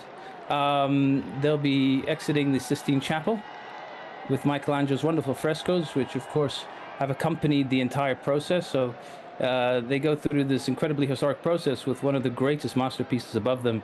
And of course, the Last Judgment in front of them, painted by Michelangelo. We have the Creation, the very famous painting of God and Adam. And these are, paintings that, of course, people travel all the world to see, but they're points of reflection for the cardinals when they're making their decisions. They'll be preparing the Pope, again, passing through onto the balcony, which will come out onto St. Peter's Square, and will then, of course, announce to the faithful who the next Pope will be. Quick bit of feedback here from a GB News viewer, Rachel Rebecca Halliwell, just saying she's watching GB News with Martin's coverage on the new Pope. How beautiful it was listening to Andrew Pierce, his passion and love for the Catholic Church. I've never heard Andrew talk so passionately, so very, very beautiful. And Alexander, isn't that the point? Andrew there spoke of the significance of Pope Francis passing at Easter, no mere coincidence, he believed. Today, Victory in Europe Day, 80 years on, perhaps not another coincidence. A time of peace, a time of coming together, a time of significance, and on this day, 80 years on, a new pontiff is about to emerge from the Vatican. Absolutely. I mean, these are the moments that test your faith, don't they? I think that these moments say a lot about the person individually. Do you believe in coincidence or do you believe in divine providence? And certainly I think people in their hearts know the answer when they hear such incredible facts, that these important days fall on important anniversary days. Is it coincidence? Is it divine providence?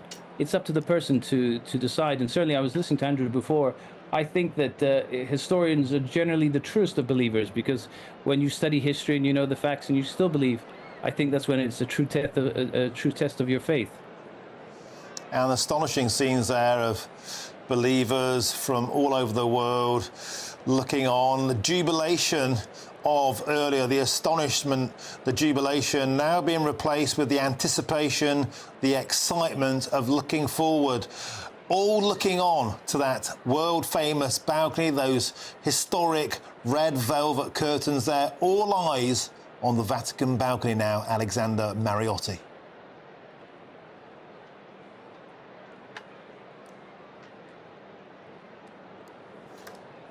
Alexander, just saying there, the earlier mood of total jubilation now, more anticipation, more looking onto that balcony, all eyes on that balcony. We can see there followers from Brazil, from Mexico there, from around the world, all eyes on that balcony. We can see on our screen there now the jubilation now turns to a mood more of anticipation, excitement of what's to come next.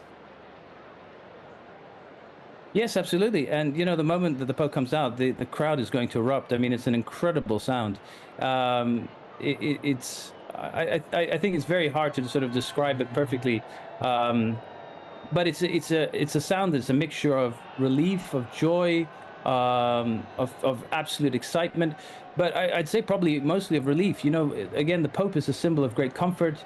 And so the fact that the church is without a leader is a very disconcerting time for the church, but also for believers themselves.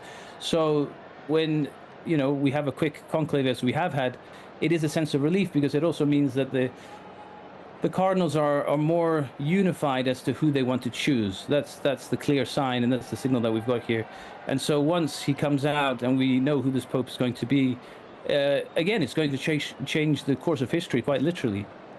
And Alexander, you shared with us when you came on the line that you're a stone's throw from this historic site yourself. You say you can hear these crowds from where you're sitting. Yes, I'm actually about a 17-minute walk at most. Probably a little bit longer because I'm quite slow at walking, but for the more healthier types, it's probably about a 10-minute walk from here. So yeah, you can hear, again, you can hear the helicopters above, you can hear the security cars passing by. Of course, you know, the next thing will also be you'll have a lot of dignitaries coming into the city to try and request an audience. So the city itself is, I mean, it's already been a busy year because, of course, we have the Holy Year going on. Which the death of Pope Francis, of course, was a huge blow. But now that we've got the new Pope, you'll see that the numbers will increment, and people will certainly continue the celebration for the Holy Year, with the added fact that we have a new Pope in the city. And again, just to repeat, the sheer diversity of the flags we're seeing waving there, the jubilation, a global gathering, American flags, we see the Paraguayan flag, Brazilian flag, of course, Mexican flag there, of course, a manifest